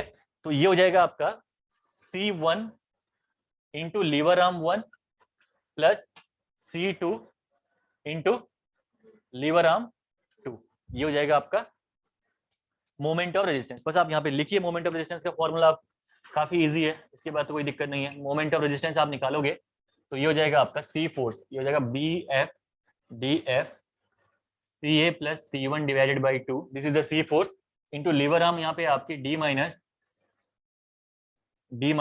CA plus 2C1 divided by CA plus C1 into DF/3, this is the lever arm, ठीक है। ये हो गया आपका एक साइड का फ्लैंज वाले का, plus XA minus DF into BW into C1/2, ये C1 आपका स्ट्रेस है, ठीक है ना, ध्यान रखना, C1 फोर्स और स्ट्रेस में ध्यान रखना आपको, C1 आपका स्ट्रेस है, C1/2 into D minus DF minus XA minus DF/3, ये आपका मोमेंट ऑफ रेजिस्टेंस का फॉर्मूला निकल के आ गया पूरा का पूरा, ठीक है ना। ये फॉर्मूला आपको एग्जाम पर्सपेक्टिव कभी प्रीलिम्स आपका निकल गया तो ध्यान रखना ये फॉर्मूला, ठीक है। अगर ये फॉर्मूला ध्यान है तो कैसा ही क्वेश्चन आए आपका टीवीएम से आप इजीली निकाल के ले जाओगे, कोई प्रॉब्लम नहीं आएगी, बस चीज ध्यान रखनी है कि फॉर्मूला।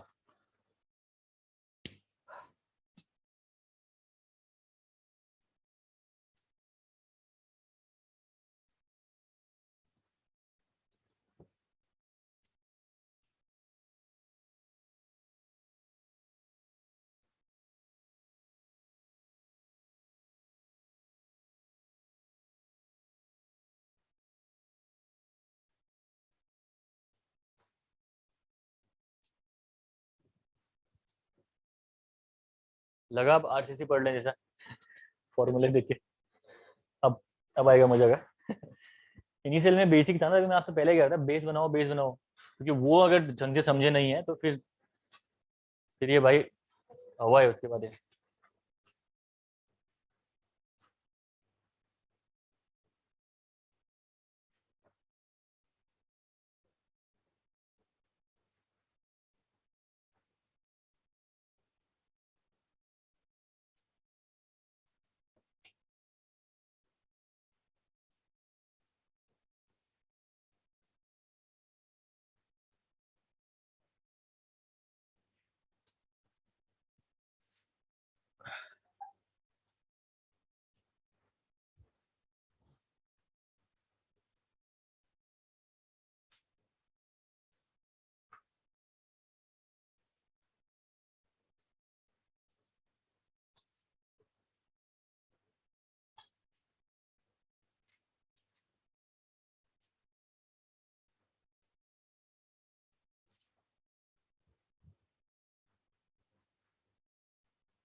एनी प्रॉब्लम, कोई पॉइंट दोबारा डिस्कस करना है तो बताओ भाई यहाँ पे। कुछ समझ में नहीं आया, कोई चीजें कैसे निकली तो बताओ यहाँ पे, पूरा नहीं, पॉइंट अगर डिस्कस करना है कोई चीजें तो बताओ, ठीक है।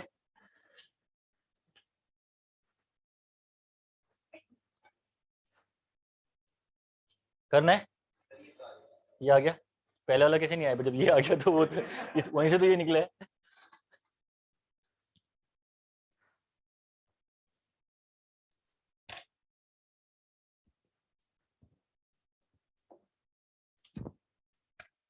एक क्वेश्चन कर लेते हैं इसका, देखिए 20 मार्क्स में पूछा है कन्वेंशनल में, आपके एसएससी जेई के एग्जाम में, ईएस में भी आया हुआ क्वेश्चन है, ठीक है, ईएस इंजीनियरिंग सर्विसेज में भी आ रखा है क्वेश्चन, इसी फॉर्मूले के बेस पे इजी सा क्वेश्चन है, करिए जरा एक क्वेश्चन लिखिए।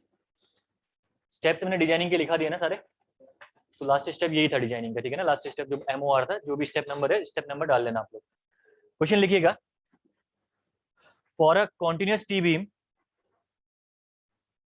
for a continuous T beam as shown in the figure, for a continuous T beam as shown in the figure, have been effective span of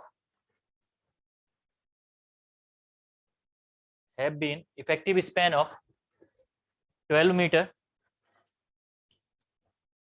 effective span of 12 meter,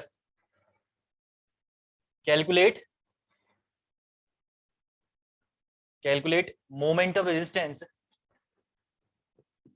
calculate moment of resistance using M35 concrete,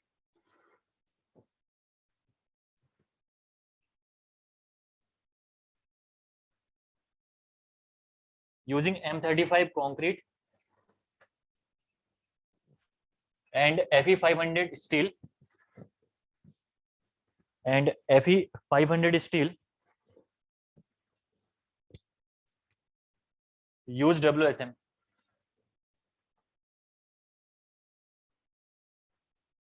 use WSM। Diagram देखिए मैंने आगे यहाँ बना रखा है, 900 mm, this is the 100 mm, 900 mm, this is the 100 mm, further is detail is 140, this is 140 mm, okay, 140 mm, 140 है, ये 190 जैसे लग रहा है, 140 है, this is 140 mm and 8 number of bars है यहाँ पे, 28 mm डायामीटर के साइड, 28 mm डाया के, ठीक है, 8 बार्स है यहाँ पे, 1 2 3 4 2 3 4, यहाँ पे आप लिखिए 8 bars of 28 mm diameter, 8 bars of 28 mm diameter, ये आपका डायग्राम है। 900 mm is the effective depth, small D, okay, 100 mm का यहाँ पे कवर दे रखा है इन्होंने। 400 mm is the width of the web, 1800 mm is the width, 1800 mm is the B, हाँ ध्यान रखना, ठीक है। यूनिफॉर्म बनाने के लिए पहले आपको बी एफ कैलकुलेट करना पड़ेगा, क्योंकि यहाँ पे आपको बीम मेंशन नहीं कर रखी, तो क्या लेके चलोगे, आइसोलेटेड केस, ठीक है। 140 is the D F and 8 number of 28 mm diameter bars, M35 concrete, Fe 500 steel are used। तो सबसे पहले तो आप निकालिए XC, XC निकालने से पहले आपको रिक्वायरमेंट पड़ेगी BF की, तो पहले आप पहला स्टेप निकालिए BF, BF का फॉर्मूला लगाइए जरा, इसमें निकालना क्वेश्चन, BF निकालिए, देन उसके बाद निकालिए XC, उसके बाद एज्यूम करिए कि आपकी न्यूट्रल एक्सिस फ्लैंज में है, देन एज्यूम करिए, मतलब अगर उससे हो गया ठीक है, एजम्पशन सही है तो बेटर है, नहीं तो उसके बाद अब क्या करना पड़ेगा, वेब में एज्यूम करना पड़ेगा, ठीक है ना, दोनों केसेस में जाना पड़ेगा आपको यहाँ पे। बाकी फॉर्मूले जस्ट आपको लिखे हुए हैं, यही अप्लाई करना है, क्वेश्चन में कुछ भी आपका ऐसा नहीं है जो कि जो आपको नई चीज है और आपको नहीं आती है, सारी चीजें यहाँ पे करवा रखी हैं, स्टेप्स आपको करवा रखे हैं पूरे के पूरे, अब बस आपको फॉलो करना है, इसको करिए फॉलो जरा। एल नोट आपका वही होगा जो आपने लिखा है, L note, L note continuous beam के लिए क्या होता है, एल नोट, यस, कैलकुलेटर निकालिए, अगर लेके आ रखे हो तो फोन से करोगे फिर होगा नहीं कैलकुलेट।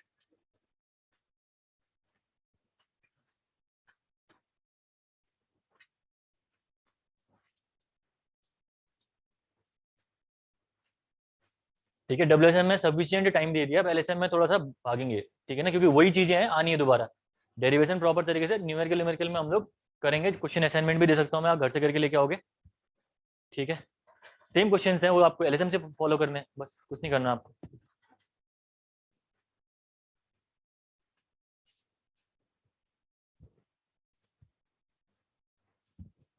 फिर आपने 12,000 L0 कितना होता है, L0 कितना होता है कॉन्टिन्यूस बीम के लिए? L0 है क्या, distance between the zero moment ना।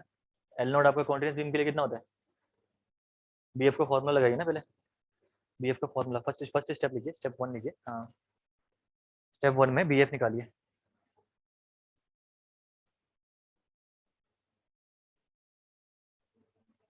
रफ में अगर दिक्कत हो रही है पीछे से, रफ में कर सकते हो, मुझे निकाल लो फॉर्मूला, जैसे आपको पता होगा L0/B + 4 + BW। क्लास में थे ना आप लोग, क्लास में थे ना उस दिन, कल की क्लास में नहीं थे? ओके, रुकिए फिर आप थोड़ा सा,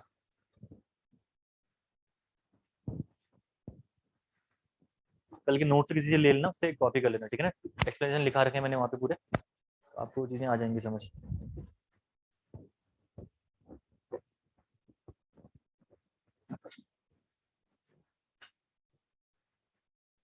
2.42 मीटर है क्या?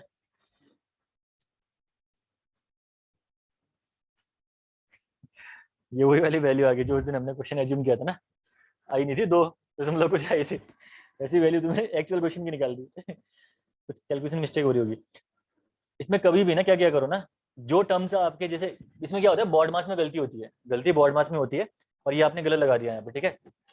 कभी भी कैलकुलेट करने के लिए क्या करना, जैसे बॉटम वाले टर्म है, बॉटम वाले टर्म जैसे 1000 में ही है ना, नीचे वाले तो 84/18, तो आप क्या करिए 84/18 + 4 करिए, इनवर्स बाई 8400 करिए, तो आपको इजीली निकल जाएगा वो चीज।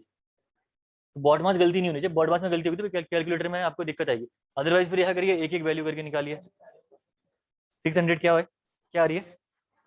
नहीं यार, कैसे निकल, क्या रखा L0, क्या रखा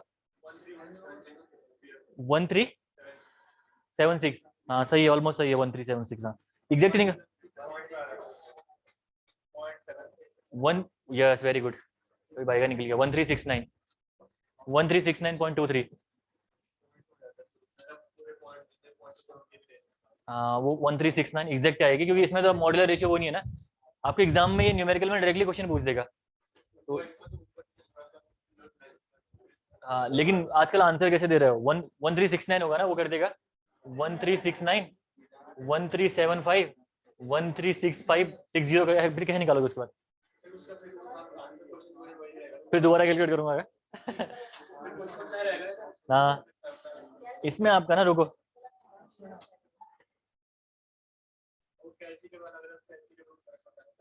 कैलसी फर्क पड़ रहा है मतलब,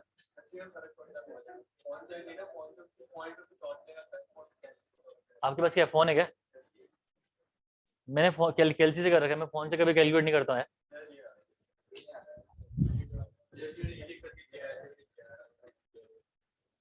दिखाना जरा, क्या है आपका 8400 डिवाइडेड बाई 1800, नीचे से कर रहा हूँ ठीक है, प्लस 4 इनवर्स ऑफ 84 प्लस 400, ये देखो पॉइंट्स में जो थोड़े से वैल्यू ऊपर नीचे होगी ना, प्रॉब्लम हो जाती है इसमें, तो आपने 8400 अगर नीचे कर रखा है तो नीचे वाले को भी कर लो ना, 8400/1800 करिए, जितना निकल गया उसको 4 से प्लस करिए, हाँ इनवर्स करिए, उसके बाद उसको इनवर्स करके फिर 8400 की एग्जैक्ट वैल्यू आएगी।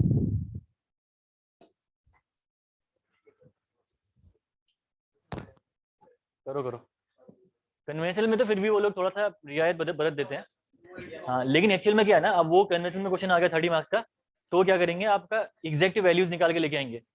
अगर आपका मतलब वैल्यूज अगर वेरी कर रही हैं, जैसे उन्होंने निकाली, अगर आपको मतलब 1369 निकाल दिया, आपकी 1375, तो 2 मार्क्स की जगह एक ही मार्क्स दे देगा आपको, कन्वेंशनल में स्टेप मार्किंग होती है ना वहाँ पे। हाँ तो प्रैक्टिस ऐसे बनाओ कि आपका आंसर एग्जैक्ट आए। मेन चीज क्या है, कैलसी में बॉड मास गलती नहीं होनी चाहिए, बॉड मास आपको आना चाहिए पहले, ठीक है, बॉड मास में बिल्कुल गलती नहीं होनी चाहिए, तो प्रॉब्लम आएगी। BF निकल गया जिनका, वो निकालिए XC निकालिए, critical depth of neutral axis, second step में 227, ठीक है। देन उसके बाद निकालिए actual depth of neutral axis, और वहां पे पहले एज्यूम करिए फ्लेंज में है, फ्लेंज का फॉर्मूला आपके पास पड़ा हुआ है एक्सए का, B F X A square by two equal to M A S T D minus X A. B की जगह सिर्फ बी एफ था ना फॉर्मूले में, तो वो फॉर्मूला आपको पता है, उसको लगाइए, वहां से एक्स ए निकालिए, और एक्स ए अगर देखिए कितना आ रहा,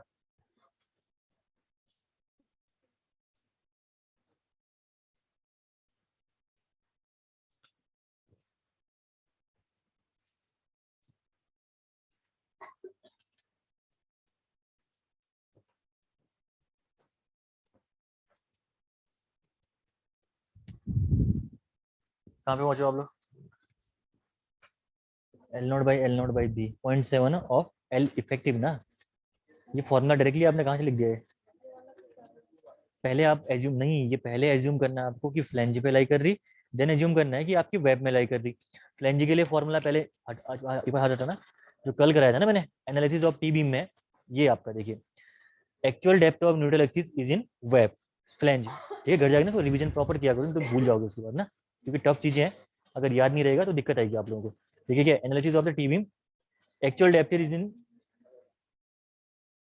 actual depth of neutral axis, हाँ केस 1 ये है ना, assume neutral axis is in flange, है ना, तो फ्लेंज में जब एज्यूम कर रखा है तो एक्स ए आपका निकल के आया फॉर्मूला, ये B F X A square by two M A S T D minus X A. तो पहले निकालिए आप बी एफ, बी एफ के बाद निकालिए आप एक्स सी, देन निकालिए इस फॉर्मूले से एक्स ए, ये तीन निकालिए पहले, ठीक है, आपका निकल रहा तुम लोगों का।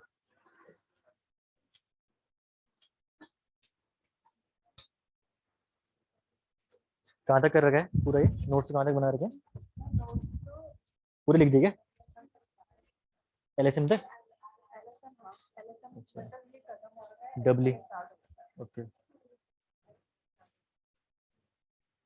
बीएफ निकला आपका पीछे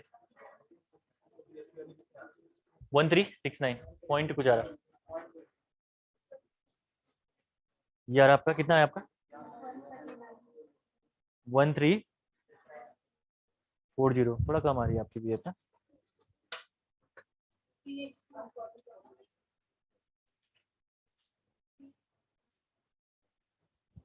ठीक है, मैं क्या कर रहा हूँ, हाँ क्वेश्चन कितना एक्स ए, तो देखिए एक्स ए अगर आपका 200 अगर आ रहा है तो यहाँ पे देखिए डी एफ क्या है 140 है, मतलब अगर आपका एक्स ए की वैल्यू 140 से कम आती तब तो बोलते कि न्यूट्रल एक्सिस आपकी कहाँ लाई कर रही, फ्लेंज में लाई कर रही, अगर आपकी एक्स ए की वैल्यू 140 से ज्यादा आ गई तो कहाँ लाई करेगी, ऑब्वियसली बात है वेब में, तो यहाँ पे लिखिए आगे लिख दिए neutral axis lies in the web, then web वाला फॉर्मूला लगाइए, वहां से एक्स ए निकालिए, करते हैं इसको, निकल गया आपका, करते हैं ठीक है ना, आपका नहीं निकला क्या, विड्थ ऑफ फॉर्मूले जो लिखा रखे ना पहले वो फॉर्मूला ध्यान रखो, इससे फॉर्मूला निकालने की कोशिश मत करो, बेसिक फॉर्मूला पहले से ध्यान रखो ना जो करा रखा है पहले,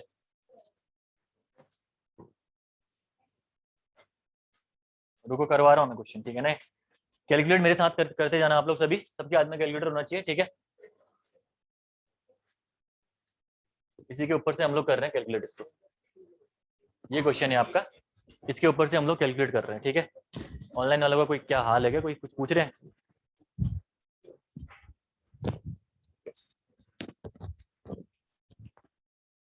मूवी देखा जैसे हो रहा है,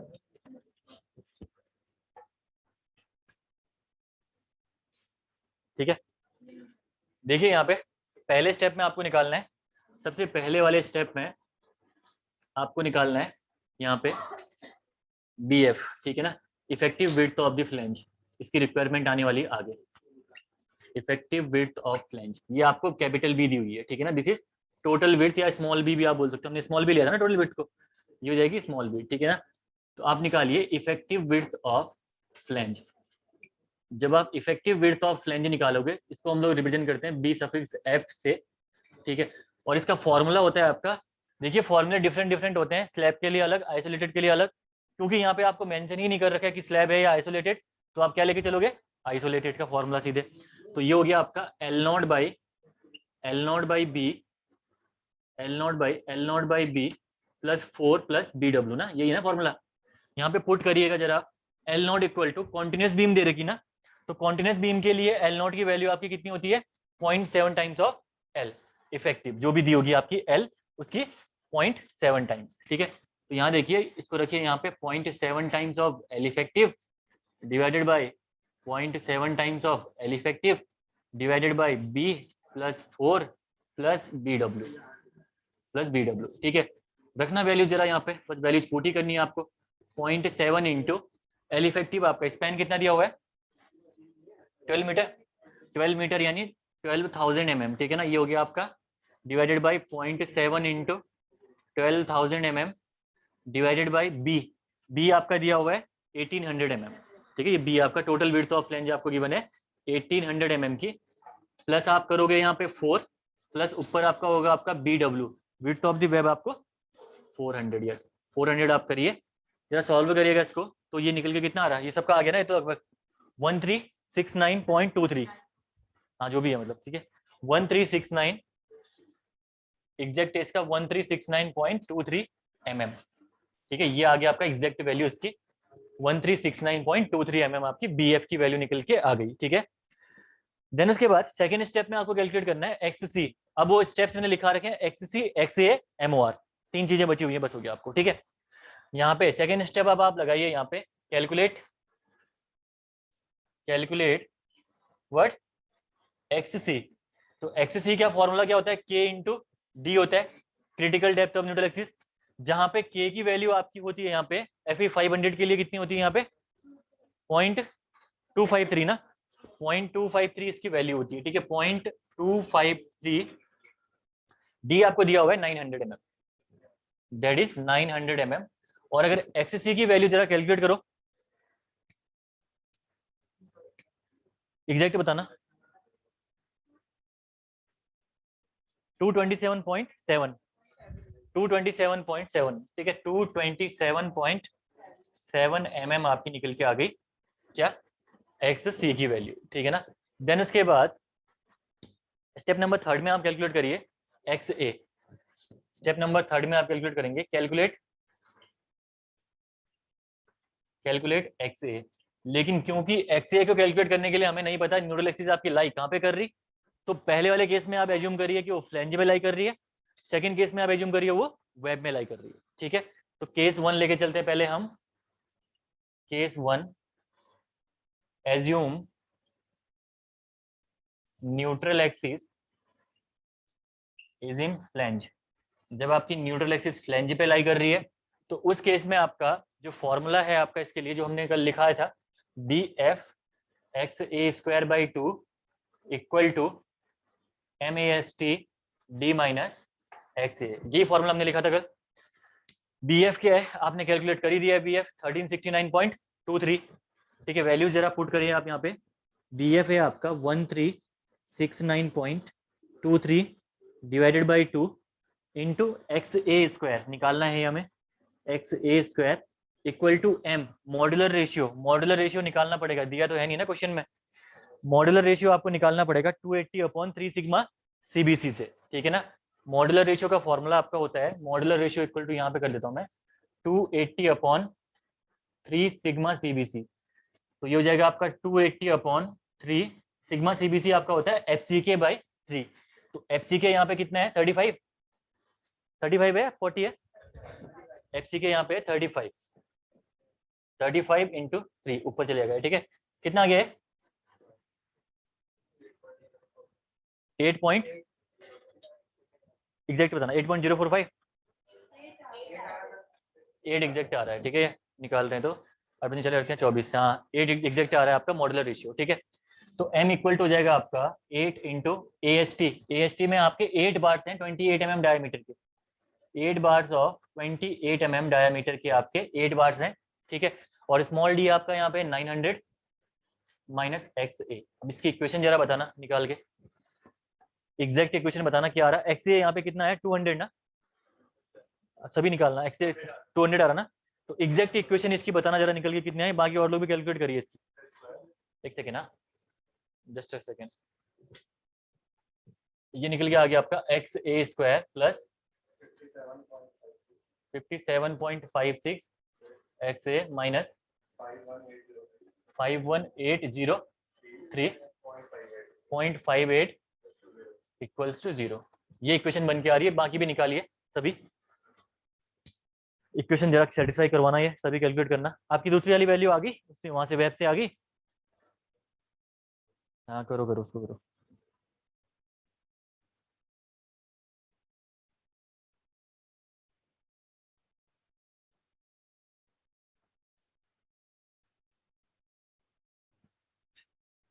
कैसा हो गया, ऊपर नीचे टेढ़ा मेढ़ा हो गया, करना जरा इसको लिख लेना, ठीक है ना? देखिए इसको कैलकुलेट करना, इक्वेशन सेम आ रही है, अगर इक्वेशन सेम आ रही है तो यहाँ से मुझे एक्स ए की वैल्यू निकाल के बताइएगा।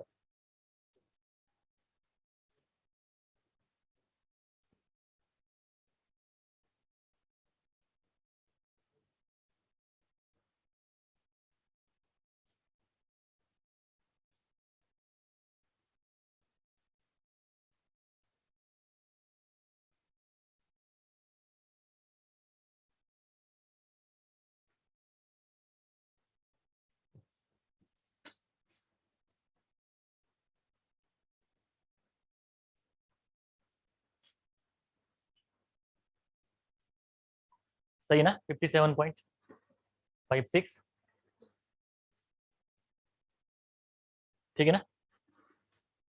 इसमें आपकी एक्स ए की वैल्यू कितनी बताया था आपने? एक्स ए इक्वल टू कितना आया? 200 पॉइंट एक्स ए, हाँ 200 पॉइंट कितना? 200.63 ना?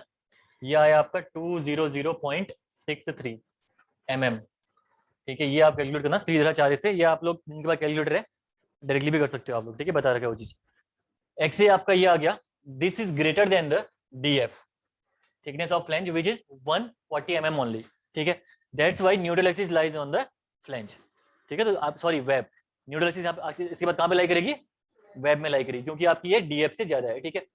तो यहाँ देखिए that's why neutral axis lies in web, web में आपकी न्यूट्रल एक्सिस लाई कर रही है इस केस में, अगर आपका ये निकल के आया पहला केस, ठीक है? केस 1 में जहां पे आपने एज्यूम किया कि न्यूट्रल एक्सिस आपकी फ्लैंज पे लाई कर रही है। बस आप सेकंड केस लगाइए यहाँ पे। अब आप जब सेकंड केस आप यहाँ पे अप्लाई करेंगे, केस 2 जब आप यहाँ पे अप्लाई करेंगे तो यहाँ पे केस 2 में आपका है assume neutral axis is in web, assume neutral axis is in web.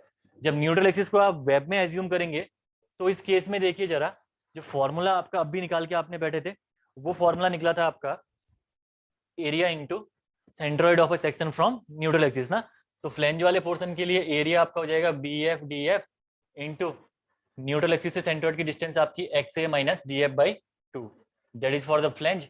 और जब आप वेब की बात करोगे तो वेब में आपका हो जाएगा X A minus D F into B W, ये तो एरिया हो गया, इंटू न्यूट्रल एक्सिस से डिस्टेंस आपकी कितनी होगी? X A minus D F by 2 ना, यही था ना? Equal to M A S T D minus, formula गलत होगा बताना, ठीक है? कहीं पे डी माइनस एक्स ए, सही है फॉर्मूला? फॉर्मूला ठीक है तो सही है। कितना आ रहा है एक्स ए? नहीं नहीं, अगले वाले एक्स ए कितना है? कम, अच्छा 200 पॉइंट, हाँ कोई दिक्कत नहीं, ठीक है ये तो सही है।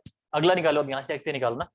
बी एफ आपका यहाँ पे गिवन है, आपको निकाल रखा है आपने, वैल्यूज पुट करिए यहाँ पे 1369.23 into D F, D F आपका है 140 इंटू एक्स ए आपको निकालना है भाई यहाँ पे, माइनस यहाँ पे तो इक्वेशन भी नहीं बन रही ना, एक्स स्क्वायर वाली इक्वेशन नहीं बन रही इस केस में, बन रही क्या? नहीं बन रही, हाँ बन रही यहाँ पे बनेगी ना x A minus D F आपका है 140 डिवाइडेड बाई 2 प्लस एक्स ए आपको निकालना है माइनस डी एफ आपका 140 दिया हुआ है इंटू बी डब्ल्यू की अगर मैं बात करूं तो बी डब्ल्यू आपका 400 दिया हुआ है, ठीक है? 400 के बाद आपका x A minus D F यानी एक्स ए आपका है निकालना माइनस डी एफ आपका 140 दिया हुआ है डिवाइडेड बाई 2 इक्वल टू आपको करना है M A S T, M आपने निकाल दिया 8 into 8 bars of 28 mm diameter का स्क्वायर, ये हो गया एरिया, इंटू स्मॉल डी आपका 900 माइनस ऑफ एक्स ए। अब यहाँ से बताना मुझे इक्वेशन बना के सभी अलग अलग टर्म्स करके करिए कैलकुलेट, ठीक है, टाइम लीजिए, कोई दिक्कत नहीं। पहले इस टर्म की कैलकुलेशन लिखिए एक जगह पे, फिर इस टर्म की कैलकुलेशन लिखिए एक जगह पे, देन उसके बाद इस टर्म की कैलकुलेशन आप लोग सेपरेट करके लिखिए, उसके बाद आप लोग रीअरेंज करके फाइनल जो इक्वेशन बन के आ रही है वो इक्वेशन मुझे बताना एक्स ए स्क्वायर के टर्म पे जो भी इक्वेशन बन के आ रही होगी, ठीक है। करिए जरा कैलकुलेट इसको।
कितना है इक्वेशन क्या आ रही है फाइनल?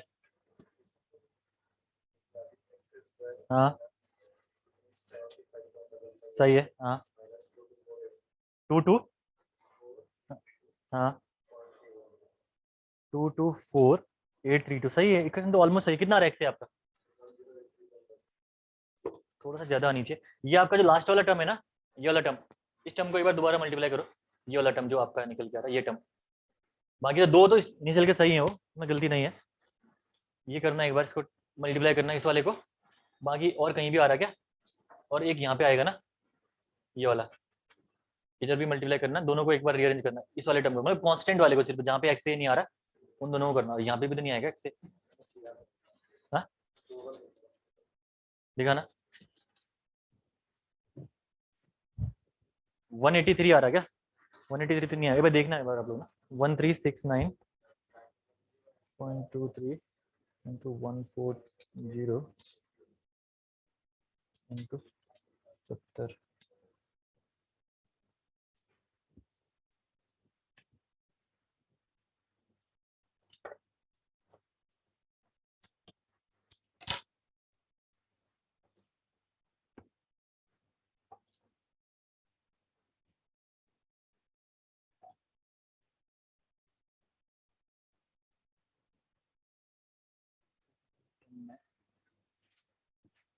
आपका ना यहाँ माइनस प्लस से मिस्टेक तो नहीं हो रहा है? ये माइनस वाली टर्म है, ये दोनों प्लस हो जाएंगे, यहाँ पे मिस्टेक नहीं हो रहा इसमें? देखना है 140 इंटू 400, 140 इंटू 400 इंटू 70 140, 470, ये आ गया आपका प्लस में, plus 3920000 8 into 8 into 28 into 28 divided by 4 into 900 आपका 3545 4.67324.42.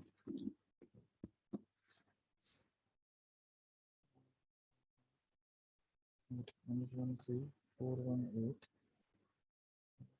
454 92000 -35467324.42.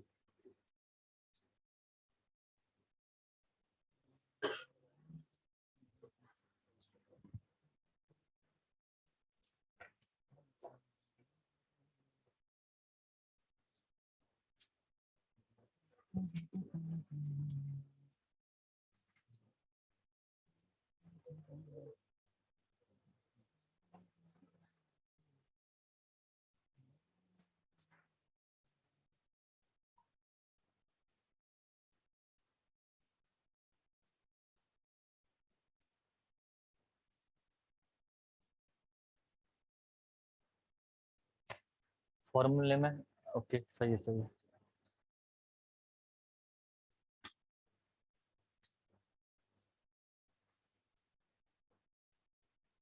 मिस्टेक कैसे हो रही है 13 दिस 70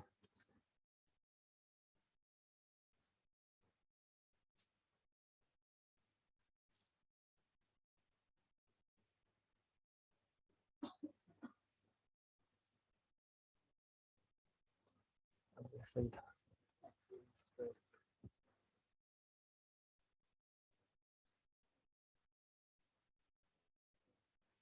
कितना एक्स स्क्वायर आया था आपका? तो डिवाइड भी तो करना पड़ेगा। हाँ एक्स स्क्वायर कितना आया था, मतलब कितना एक्स स्क्वायर आया था ऊपर? इक्वेशन मतलब फाइनल तो एक एक्स आपने डिवाइड करा होगा ना कुछ एक्स स्क्वायर से। एक्स स्क्वायर कितना आया था उससे पहले? 958.51 बिना डिवाइड करे ना ये एक्स स्क्वायर। एक सेकेंड ना रुकिए, तुम्हारा कितना आ रहा है? हाँ 129 नहीं कम आ रहा है। अच्छा पहले ही 200 से डिवाइड कर रखा आपने। हाँ एक सेकेंड रुकिए फिर, हाँ क्योंकि ना यहाँ पे मैंने इसको डिवाइड भी कर रखा है, डिवाइड करके मैं पूरा निकालना पड़ेगा खुद यार, कैलकुलेट करके। तो मेरा बिना डिवाइड करे जो आ रहा है आपका, अगर मैं पूरी इक्वेशन बनाऊंगा तो 4 4 करके कुछ आ रहा है, मतलब 134184। एक सेकेंड रुका, लिखना मत उसको, प्लस 392000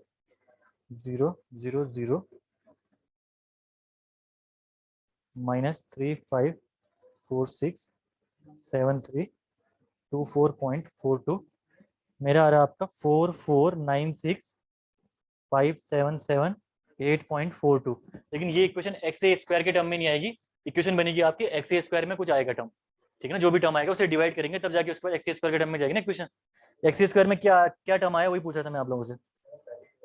अच्छा एक्स स्क्वायर वाला टर्म कहाँ पे जा रहा है, एक सेकंड रुकना, इसमें तो नहीं आएगा, सेकंड वाले में जा रहा है ना, तो निकल जाएगा ये भी। रुको आ जाएगा आपका 400 x square, only 400 x square है ना, बाकी कुछ नहीं है ना, बाई 2 है ना, लेकिन 400 एक्स स्क्वायर बाई 2 है ना, 200 एक्स स्क्वायर ना ओनली। 200 एक्स स्क्वायर अगर मैं करूँ यहाँ पे डिवाइड बाई 4496, कहीं दोबारा कैलकुलेट पूरा ना करना पड़ेगा, बाकी तो ठीक है जैसा लग रहा है, divide by 200।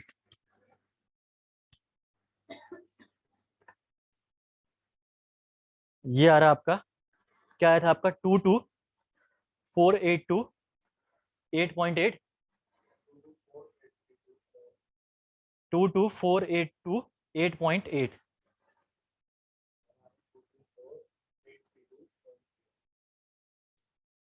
X A square 22482 ना। तो फिर इसके बाद आपकी वैल्यू मतलब ऑलमोस्ट सही है, लेकिन वो वैल्यू में इतना अंतर कैसे आ गया उसके बाद, रुकना, ये वैल्यू आपकी 22 निकालना चाहिए ना, 4828.89।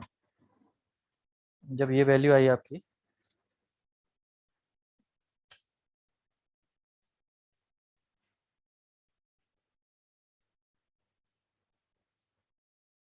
किसी का निकला है 878, निकालो निकालो निकालो, 878.46 माइनस 224828.89 207.10 एग्जैक्ट वैल्यू है।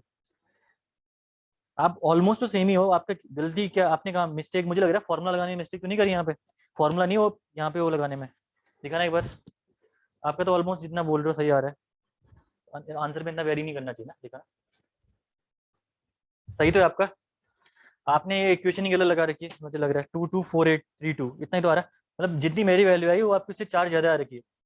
जब आप इसको कैलकुलेट करोगे तो कितना हो गया आपका, कोई इक्वेशन इक्वेशन इक्वेशन 1 2 डिग्री का 1 आपका है। अरे भाई 875 माइनस में थोड़ा ना आएगा, प्लस में आ रही वैल्यू है, ये गलती हो रही है आपसे।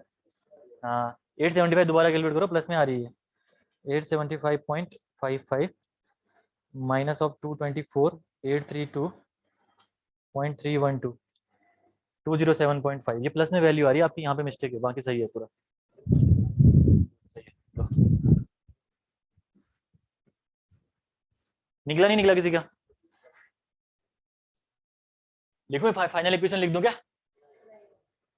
लिखो भी जल्दी करो।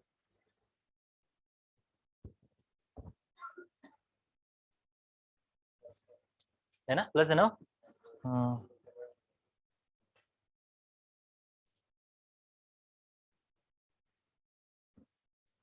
निकल गया एक्स ए।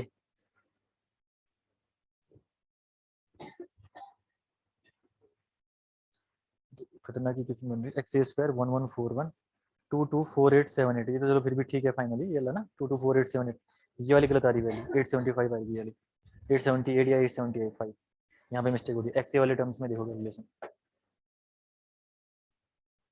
आपका। बताता हूँ इससे अभी, बता तो क्या है, कैलकुलेशन आपको घर में करना पड़ेगा, इक्वेशन बता दूंगा फाइनल। अब एम आर निकाल लो आपका ना, फाइनल एम आर ही बचा हुआ है, एम आर निकाल लो बस कीजिए।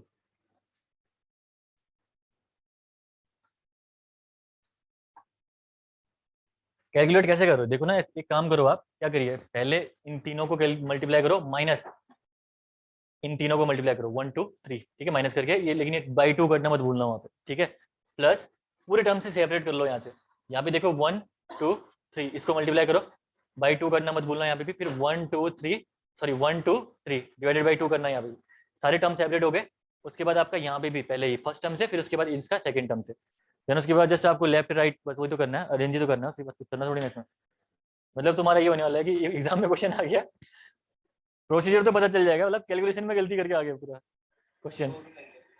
2 दिन इस ईयर का क्वेश्चन कराया एक बार, पिछले बार मैं किनको करा था बच्चों को, इसी में एसएससी जेई 1.5 घंटे लगे थे सॉल्व करने में क्वेश्चन को, एक क्वेश्चन को सॉल्व करने में क्लास में।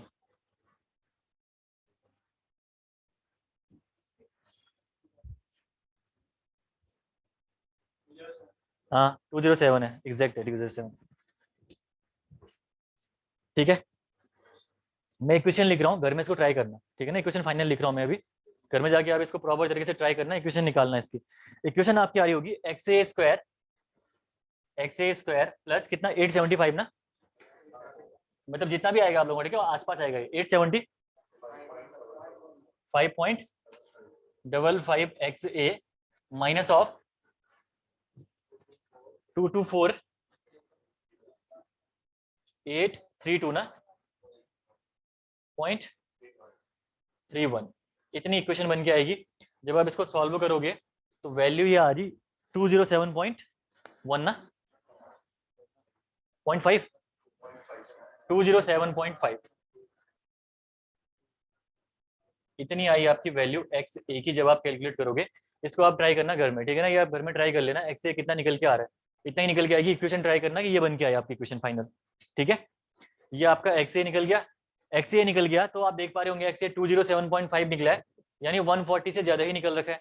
तो 140 से ज्यादा निकला, इसका मतलब क्या है कि वो आपका वेब में लाई कर रहा है, ठीक है ना, ये आपका वेब में लाई कर रहा है, 140 से ज्यादा निकला है, तो बस यहाँ पे है हेंस न्यूट्रल एक्सिस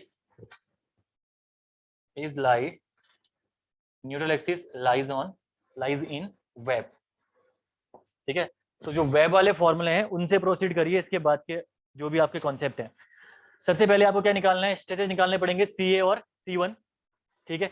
सेक्शन कौन सा है आपका, ये अंडर रेनफोर्स सेक्शन आ रखा होगा, XCC कितना आ रखा है 2 to 7.7 ना, तो XA is less than XCC, then section will be the under reinforce section, ठीक है।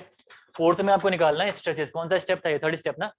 फोर्थ स्टेप है आपको, पहले तो सेक्शन को कंपेयर करिए, सेक्शन आप देख पा रहे होंगे XA is less than XCC, that is the under reinforce section, और अंडर रेनफोर्स सेक्शन की प्रॉपर्टी आपकी होती है TA equal to sigma ST, ये आपको ध्यान रखनी प्रॉपर्टी एक, जो कि इंपॉर्टेंट है, आपकी यूज होगी इसमें, ठीक है। देन स्ट्रेसेस कैलकुलेट करने हैं आपको CA और C1। जब आप CA निकालोगे, CA के लिए मैंने फॉर्मूला डायरेक्टली करा रखा है आपको, CA के लिए TA upon M XA upon D minus XA, ये लिखा रखा अभी थोड़ी देर पहले ही, ठीक है।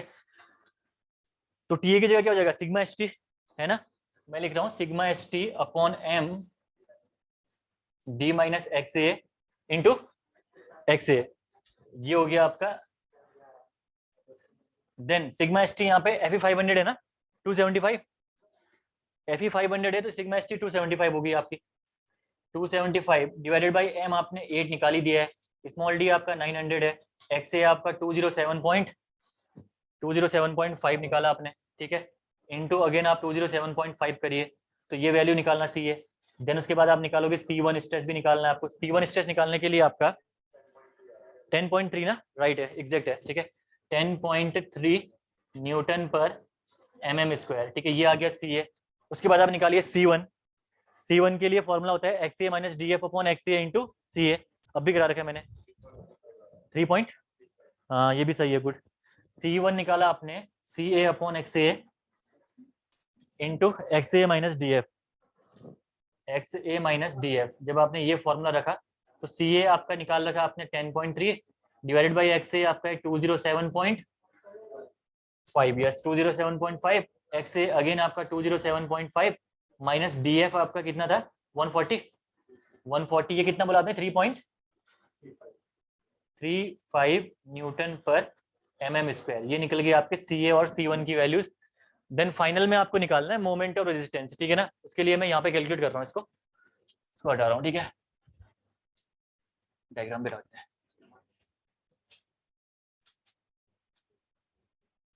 लास्ट स्टेप यहाँ पे आपका मोमेंट ऑफ रेजिस्टेंस निकालना, और ये मोमेंट ऑफ रेजिस्टेंस आपका निकल जाएगा फॉर्मूले से, आपको पता है ये फॉर्मूला लिखा था हमने, देखिए कैसे लिखते हैं फॉर्मूला, यहाँ पे देखिए मोमेंट ऑफ रेजिस्टेंस का, ठीक है, स्टेप नंबर 5, पांचवा स्टेप है आपका ये, स्टेप नंबर 5। जब मोमेंट ऑफ रेजिस्टेंस निकालोगे तो कॉम्पिटेंट साइड से ही निकालना है, फ्लेंज और वेब के लिए दोनों का मोमेंट ऑफ रेजिस्टेंस आपको ऐड कर देना है टोटल, ठीक है। तो फ्लेंज में क्या होगा आपका compressive force into lever arm ना, force into lever arm, force निकालने के लिए एवरेज स्ट्रेस इंटू एरिया, तो एरिया क्या होगा आपका BF इंटू DF, एरिया हो गया, एवरेज स्ट्रेस यहाँ पे CA plus C1 divided by 2, this is the force. Lever arm की अगर मैं बात करूं तो ये हो जाएगा D माइनस Y1 आपका आया था CA plus 2C1 upon CA plus C1 into DF by 3, ये हो गया आपका फ्लेंज वाले के लिए। प्लस अगर मैं बात करूं वेब वाले के लिए, तो वेब के लिए जो फॉर्मूला आपका निकल के आएगा ये हो जाएगा एरिया हो जाएगा XA minus DF into BW, average stress आपका CA by 2 into lever arm D minus Y2 कितना आया था आपका D minus DF minus XA minus DF by 3, ऐसे आपको ध्यान रखना है फॉर्मूला, ठीक है ना, फॉर्मूला ध्यान ऐसे रखना है, रटना नहीं है, कॉन्सेप्ट आपको ध्यान रखना है, निकला कैसे, तभी डेरिवेशन करा रखा है, रटना ही होता तो मैं आपको डायरेक्ट फॉर्मूला लिखा देता उसके बाद, तो आपको डेरिवेशन कराने का रीजन ही यही है कि आपको फॉर्मूला रटना ना पड़े, ठीक है। ये हो गया आपका, अब वैल्यूज रखनी है, मेरे को जरा बताना वैल्यूज, BF कितनी थी आपकी 1369.23 ना, 1369.23 आपका BF है, DF आपका 140 निकाला था आपने, CA हमने निकाला 10.3, ठीक है, 10 पॉइंट इंटू 10.3 प्लस C1 हमने निकाला 3.35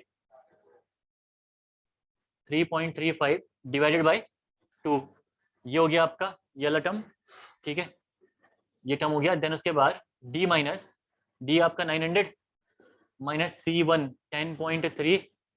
10.3 plus 2C1 2 into 3.35 divided by CA again 10.3 plus C1 3.35, ठीक है, ये हो गया। इनटू होल में मत करना मल्टीप्लाई, डीएफ के इसके साथ ही करना 1/3, ये आपका निकल के आ गया सेकंड। ठीक है, फर्स्ट वाला टर्म पूरा इसका कैलकुलेट करना, पूरा अलग से निकालना है इसको। ठीक है, इसको कैलकुलेट करो, अलग से निकालो, देन लास्ट वैल्यू देखना कितनी आ रही। ये आपकी क्या है, जो भी आएगी ना, इसको करना डिवाइड बाय 10⁻⁶ से किलो न्यूटन मीटर में निकल जाएगी। जो फाइनल वैल्यू आपकी आएगी, दैट फाइनल वैल्यू, ये वाली final value, that should be multiply by 10⁻⁶ to calculate in kilo newton metre में। यहाँ पे आपकी न्यूटन एमएम में आएगी। ठीक है, पहला ये हो गया। सेकंड टर्म आपका जो है plus XA minus DF, XA आपका आया था 207.5 माइनस DF आपने निकाला 140 दिया हुआ है। ठीक है, विड्थ ऑफ वेब की अगर मैं बात करूं 400 है ना, into C1 3.35 divided by 2 into D 900 minus DF की अगर मैं बात करूं तो अगेन आपका 140 है, माइनस XA माइनस DF 140/3। दोनों टर्म्स को अलग अलग निकालना, 10⁻⁶ से मल्टीप्लाई करके डिवाइड करके किलो न्यूटन मीटर में कन्वर्ट करके मुझे वैल्यूज बताना जरा फटाफट इसकी। 1134.11, वेरी गुड, सही है आपका, बहुत बढ़िया आंसर निकल गया एक का। बाकी और भी करो।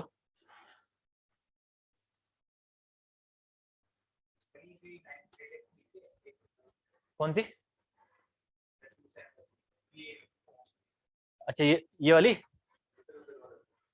यहाँ पे ये 900, हाँ 8 इंटू 900 माइनस 8 275/8 इंटू 900 माइनस 207.5, 207.5 ऊपर भी है।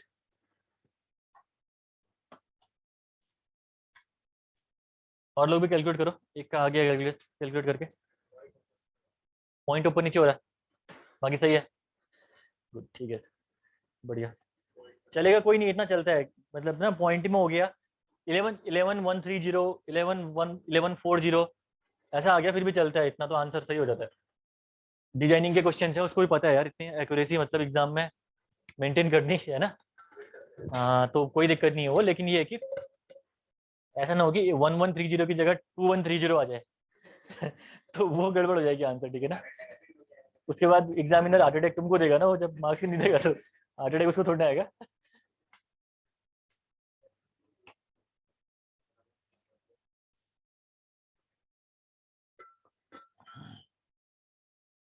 सेवेंटी मार्क्स तक की आती है एसएससी जेईई मेंस में ये आरसीसी, सिर्फ आरसीसी 300 में से 70 मार्क्स की अकेला सब्जेक्ट। तो फोकस तभी बोल रहा हूँ, यहाँ पे करके जाना आप लोग एग्जाम में। दो चीजों का वेटेज काफी अच्छा रहता है, सोम का और इसका। सोम में जो कन्वेंशनल क्वेश्चन है उसमें डिफ्लेक्शन से पूछेगा, उसमें आपसे एसएफडी बीएमडी से 2 क्वेश्चन वहां से डन है। ठीक है, और यहाँ से आपका एलएसएम और डब्ल्यूएसएम से एक क्वेश्चन आपका डन है 30 मार्क्स का, 20 मार्क्स का 30 मार्क्स का डन है। यहाँ से आपको जितना मैंने करा रखा जिस लेवल के क्वेश्चन ना, इससे नीचे आएंगे, इससे ऊपर के लेवल के क्वेश्चन आ ही नहीं सकते, देख लेना कभी एग्जाम। हाँ, अरे कभी तुम एग्जाम दे के आना, कभी इससे ऊपर के लेवल के क्वेश्चन चले गए फिर मेरे से बोलना, ये सबसे हाईएस्ट लेवल के क्वेश्चन है, इससे ऊपर नहीं जाएगा क्वेश्चन कभी कन्वेंशनल क्वेश्चन में। वहाँ पे कैलकुलेशन भी आपको ईजी होगी, डेटा भी आपको सही मिलेगा। ठीक है, यहाँ पे तो हम लोग डेटा काफी डिफिकल्ट लेके चल रहे हैं ताकि आपको दिक्कत हो, जानबूझ के दिक्कत करवाई जा रही है कि एग्जाम में दिक्कत ना हो। आंसर आपका कितना है?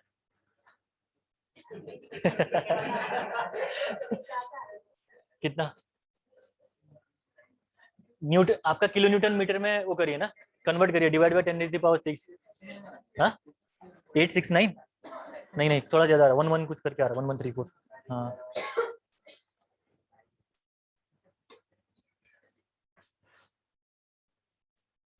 पहला वाला तो कैलकुलेट करो, लिखने में पड़े फटाफट कैलकुलेट करो, जिनका नहीं हो रखा है पहला वाला कैलकुलेट करो, फिर बताओ मुझे कितना लिखा हो, दूसरा कैलकुलेट करो फिर बताओ।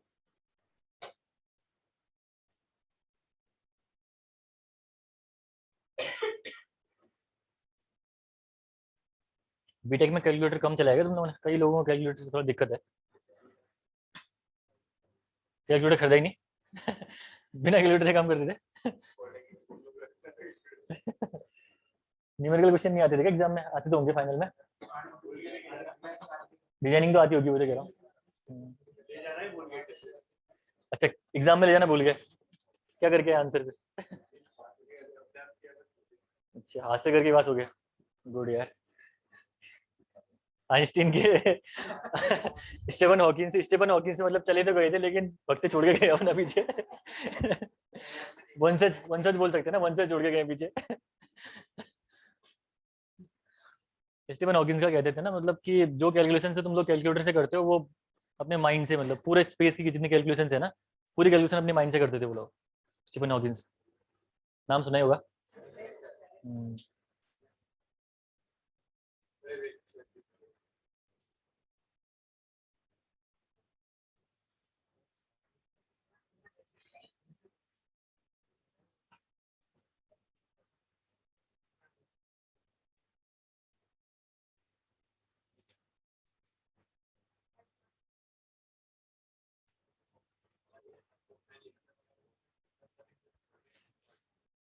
मैं हो जाओ भाई कैलकुलेट करेगा, वो भाई लिख ही नहीं पा रहा पीछे वाला। पहुंच ही नहीं रहा, ज्यादा कम पहुंचे हैं, तो कैलकुलेट कहाँ से करेगा उसके बाद।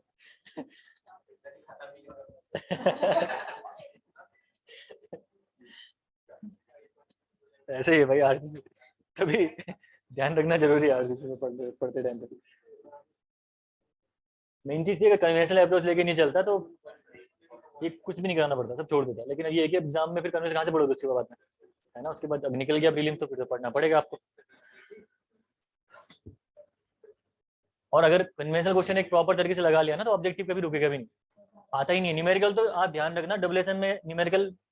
हाँ, कोई अगर इतना ही टफ क्वेश्चन दे दिया कि आजकल कोई बहुत डिफिकल्ट बना रहा है, वो चाहता ही है कि ना बने क्वेश्चन, अदरवाइज तो 99% क्वेश्चन सारे बन जाएंगे आपके।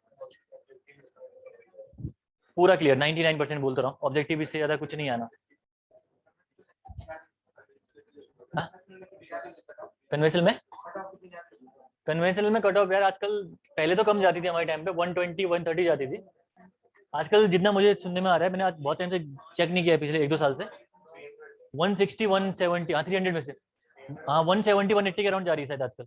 लेकिन सिलेक्शन अगर लेना है, वन इसमें मेंस में कट ऑफ कितनी 170 तक तो जा रही है आजकल। 170 के अराउंड ही है, देखना एक बार आप लोग ना। अगर सिलेक्शन लेना है, प्रॉपर डिपार्टमेंट लेना है, तो अराउंड आपको 200 पार करना पड़ेगा मेंस में। तभी तो प्रीलिम्स आपका बेनिफिट है ना। प्रीलिम्स में खींचो, प्रीलिम्स में अगर आपने मार्क्स मार्क्स से खींच दिए तो कन्वेंशनल में दिक्कत नहीं आएगी। कन्वेंशनल में तो कितना क्वेश्चन आप मार्क्स से आता है वो डिपेंड करता है एग्जामिनर में। अब ऐसे डिजाइनिंग के क्वेश्चन आएंगे, इनमें अगर आपका वैल्यूज ऊपर नीचे हो गई तो 30 मार्क्स की जगह वो आपका 28 मार्क्स या 20 मार्क्स 22 मार्क्स रख सकता है उसके हाथ में। तो वहां के मार्क्स एग्जैक्टली प्रिडिक्ट नहीं कर पाओगे आप लोग। और पेपर लेंदी होता है, 300 मार्क्स का अटेम्प्ट भी नहीं होता लोगों से। जब तक स्पीड, अगर ये कैलकुलेशन की स्पीड रहेगी, तो ये आपका ये पूरा का पूरा क्वेश्चन पेपर लगाने में आपका एक हो जाएगा, मतलब पूरा काम। उसके बाद आप एक दो क्वेश्चन ही कर पाओगे, मतलब 50 मार्क्स का। आंसर गलत आ गया, उसके बाद आंसर गलत आ गया तो उसके बाद फिर आईसीयू भी नहीं मिलेगा उसके बाद कहीं पे। हाँ? वो सीट वो फाड़ेगा एग्जामिनर उसके बाद तुम्हारी। बोलेगा यार एक तो इसने पूरा क्वेश्चन एक ही कर रखा है, उसके बाद ही भी गलत कर रखा है। हाँ? चेक करते हैं भाई, लास्ट में दरवाजा बंद होता है ना एग्जाम जाने से पहले। इसमें क्या है मेन चीज, आपको सबसे पहले कभी भी एग्जाम कन्वेंशनल अगर वहां पे आप पेपर लेते हो ना, तो ध्यान रखना जो कैलकुलेशन जिसकी सबसे लंबी है वो क्वेश्चन पहले हाथ ही मत लगाओ। पता चल जाता है कि भाई ये क्वेश्चन लंबा है। एसएफडी बीएमडी के भी लंबे क्वेश्चन आते हैं, उनको पहले पहले आप छोड़ ही दो उनको। 60 मार्क्स 70 मार्क्स पहले आप थ्योरी निपटाओ, पूरी पूरी जितनी थ्योरी आपकी इनिशियल में आ रखी है। उसके बाद आप लास्ट में कैलकुलेशन करो। कैलकुलेशन लास्ट में, और कैलकुलेशन इतना होना चाहिए कि अगर कोई 30 मार्क्स का क्वेश्चन आ रहा है, तो वहां पे मैक्सिमम से मैक्सिमम आपका 20 मिनट जाना चाहिए, 20 मिनट से ऊपर नहीं जाना चाहिए इस क्वेश्चन में। ठीक है, मैक्सिमम बोल रहा हूँ, करने वाले बच्चे जिनकी स्पीड अच्छी होती है 15 मिनट में कर देते हैं क्वेश्चन। हाँ, स्टेप वाइज मार्किंग होती है, स्टेप मार्किंग तो होती है। अगर आपने 3 स्टेप निकाल रखे हैं तो स्टेप वाइज आपको मार्किंग भी देगा वो पूरा काटेगा नहीं। अगर ये फॉर्मूला लिखा हुआ है, अगर आपका ये आंसर फाइनल गलत आ गया ना, यहाँ पे भी आपको 2-3 मार्क्स दे देगा वो, फॉर्मूले में भी। हाँ, ये स्टेप मार्किंग होती है वहाँ पे। हाँ, आंसर गलत आएगा तब भी आपको मिल जाएगा मार्क्स, वो तो दिक्कत नहीं है। वैल्यू लिखा दूं? कितना बताना, जब कितनी आई वैल्यू आपकी, पहली वाली वैल्यू कितनी आई थी? ये वाली वैल्यू कितनी आई थी पहली वाली?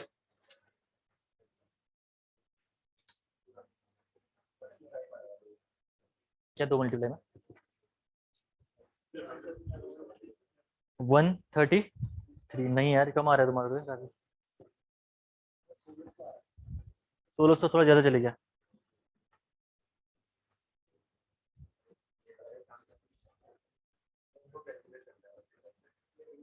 अच्छा, ये मल्टीप्लिकेशन में रखा हुआ है आपने पूरा ये?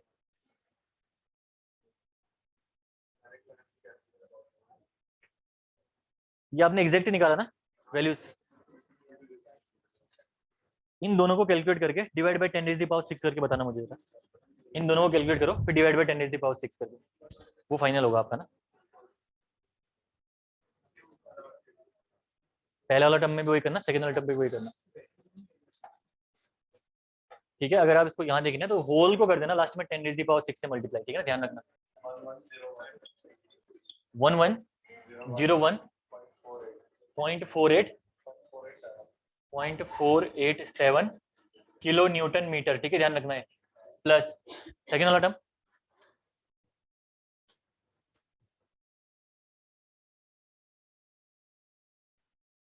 यहाँ पे तो एक्स स्क्वायर का कैलकुलेशन भी नहीं था, तो दिक्कत नहीं थी इसमें करना। 33.39 किलो न्यूटन मीटर सेकेंड वाले टर्म का, ठीक है। टोटल आ गया आपका 1134.8 था ना, 87 kilo newton metre is the answer. इतना निकाल दिया, 30 मार्क्स रख देगा आपके घर में सीधे कॉपी में। ये हो गया WSM भी निपट गया आपका, ठीक है ना, WSM कंप्लीट। कल से स्टार्ट करेंगे हम लोग LSM, ठीक है। आगे क्लास एक्सटेंड नहीं करना क्योंकि मेरी वहाँ पे भी क्लास है, तो वहाँ पे प्लास्टिक एनालिसिस चल रही है वहाँ पे, तो न्यू टॉपिक है वहाँ पे भी, तो आज से वहाँ भी खींचना है, खत्म हो रहा है वो तो ना सब्जेक्ट ये भी, तो कुछ टाइम बाद मेरा वहाँ कंप्लीट होगा, फिर यहाँ पे टाइमिंग बढ़ा दूंगा मैं 2.5-3 घंटे, ठीक है ना। उसके बाद यहाँ हम लोग टाइमिंग बढ़ा के चलेंगे 2.5-3 घंटे, उसके बाद एक बार पहले वहाँ निपटाता हूँ। हाँ हाँ, इसमें वही कह रहा हूँ ना, तो टाइमिंग फिर मैं आपको इंक्रीज करा दूंगा उसके बाद। LSM में तो अब ऑब्वियसली बात है, LSM में इतना स्लो नहीं चलेंगे, LSM में थोड़ा स्पीड चलेंगे, क्योंकि वहाँ पे अब आपका जस्ट बेसिक आपने ये पढ़ दिया है, वहाँ का बेसिक कम ही है और आपने कई चीज़ें पढ़ रखी है, तो अब दिक्कत नहीं आएगी। बस ये है कि घर जाके जिन्होंने रिवाइज नहीं कर रखा है एक बार आज सब्जेक्ट रिवाइज जरूर करना, ठीक है ना। सब्जेक्ट आप प्रॉपर तरीके से अभी पहुंचे भी नहीं है कुछ यार, बेसिक ही कर रखा है, एटलीस्ट WSM रिवाइज कर लेना, ठीक है। जिनके प्रॉब्लम्स हैं, जिनके क्वेश्चन नहीं निकल रहे, WSM एटलीस्ट रिवाइज करना, जिससे कि आपको आने वाले टाइम पे दिक्कत ना हो। और LSM की क्लास इनिशियल की मत छोड़ना, कल जितने भी आ रखे हो सभी आ रखे हैं ऑलमोस्ट, कल की क्लास तो एटलीस्ट मत ही छोड़ना, कल परसों की, नहीं तो फिर उसके बाद लास्ट की क्लास में आने का बेनिफिट भी नहीं होगा, कल परसों की छोड़ दी तो, ठीक है ना। तो बेसिक आना इनिशियल में LSM में, ठीक है ना। चलो मिलते हैं अभी, थैंक यू।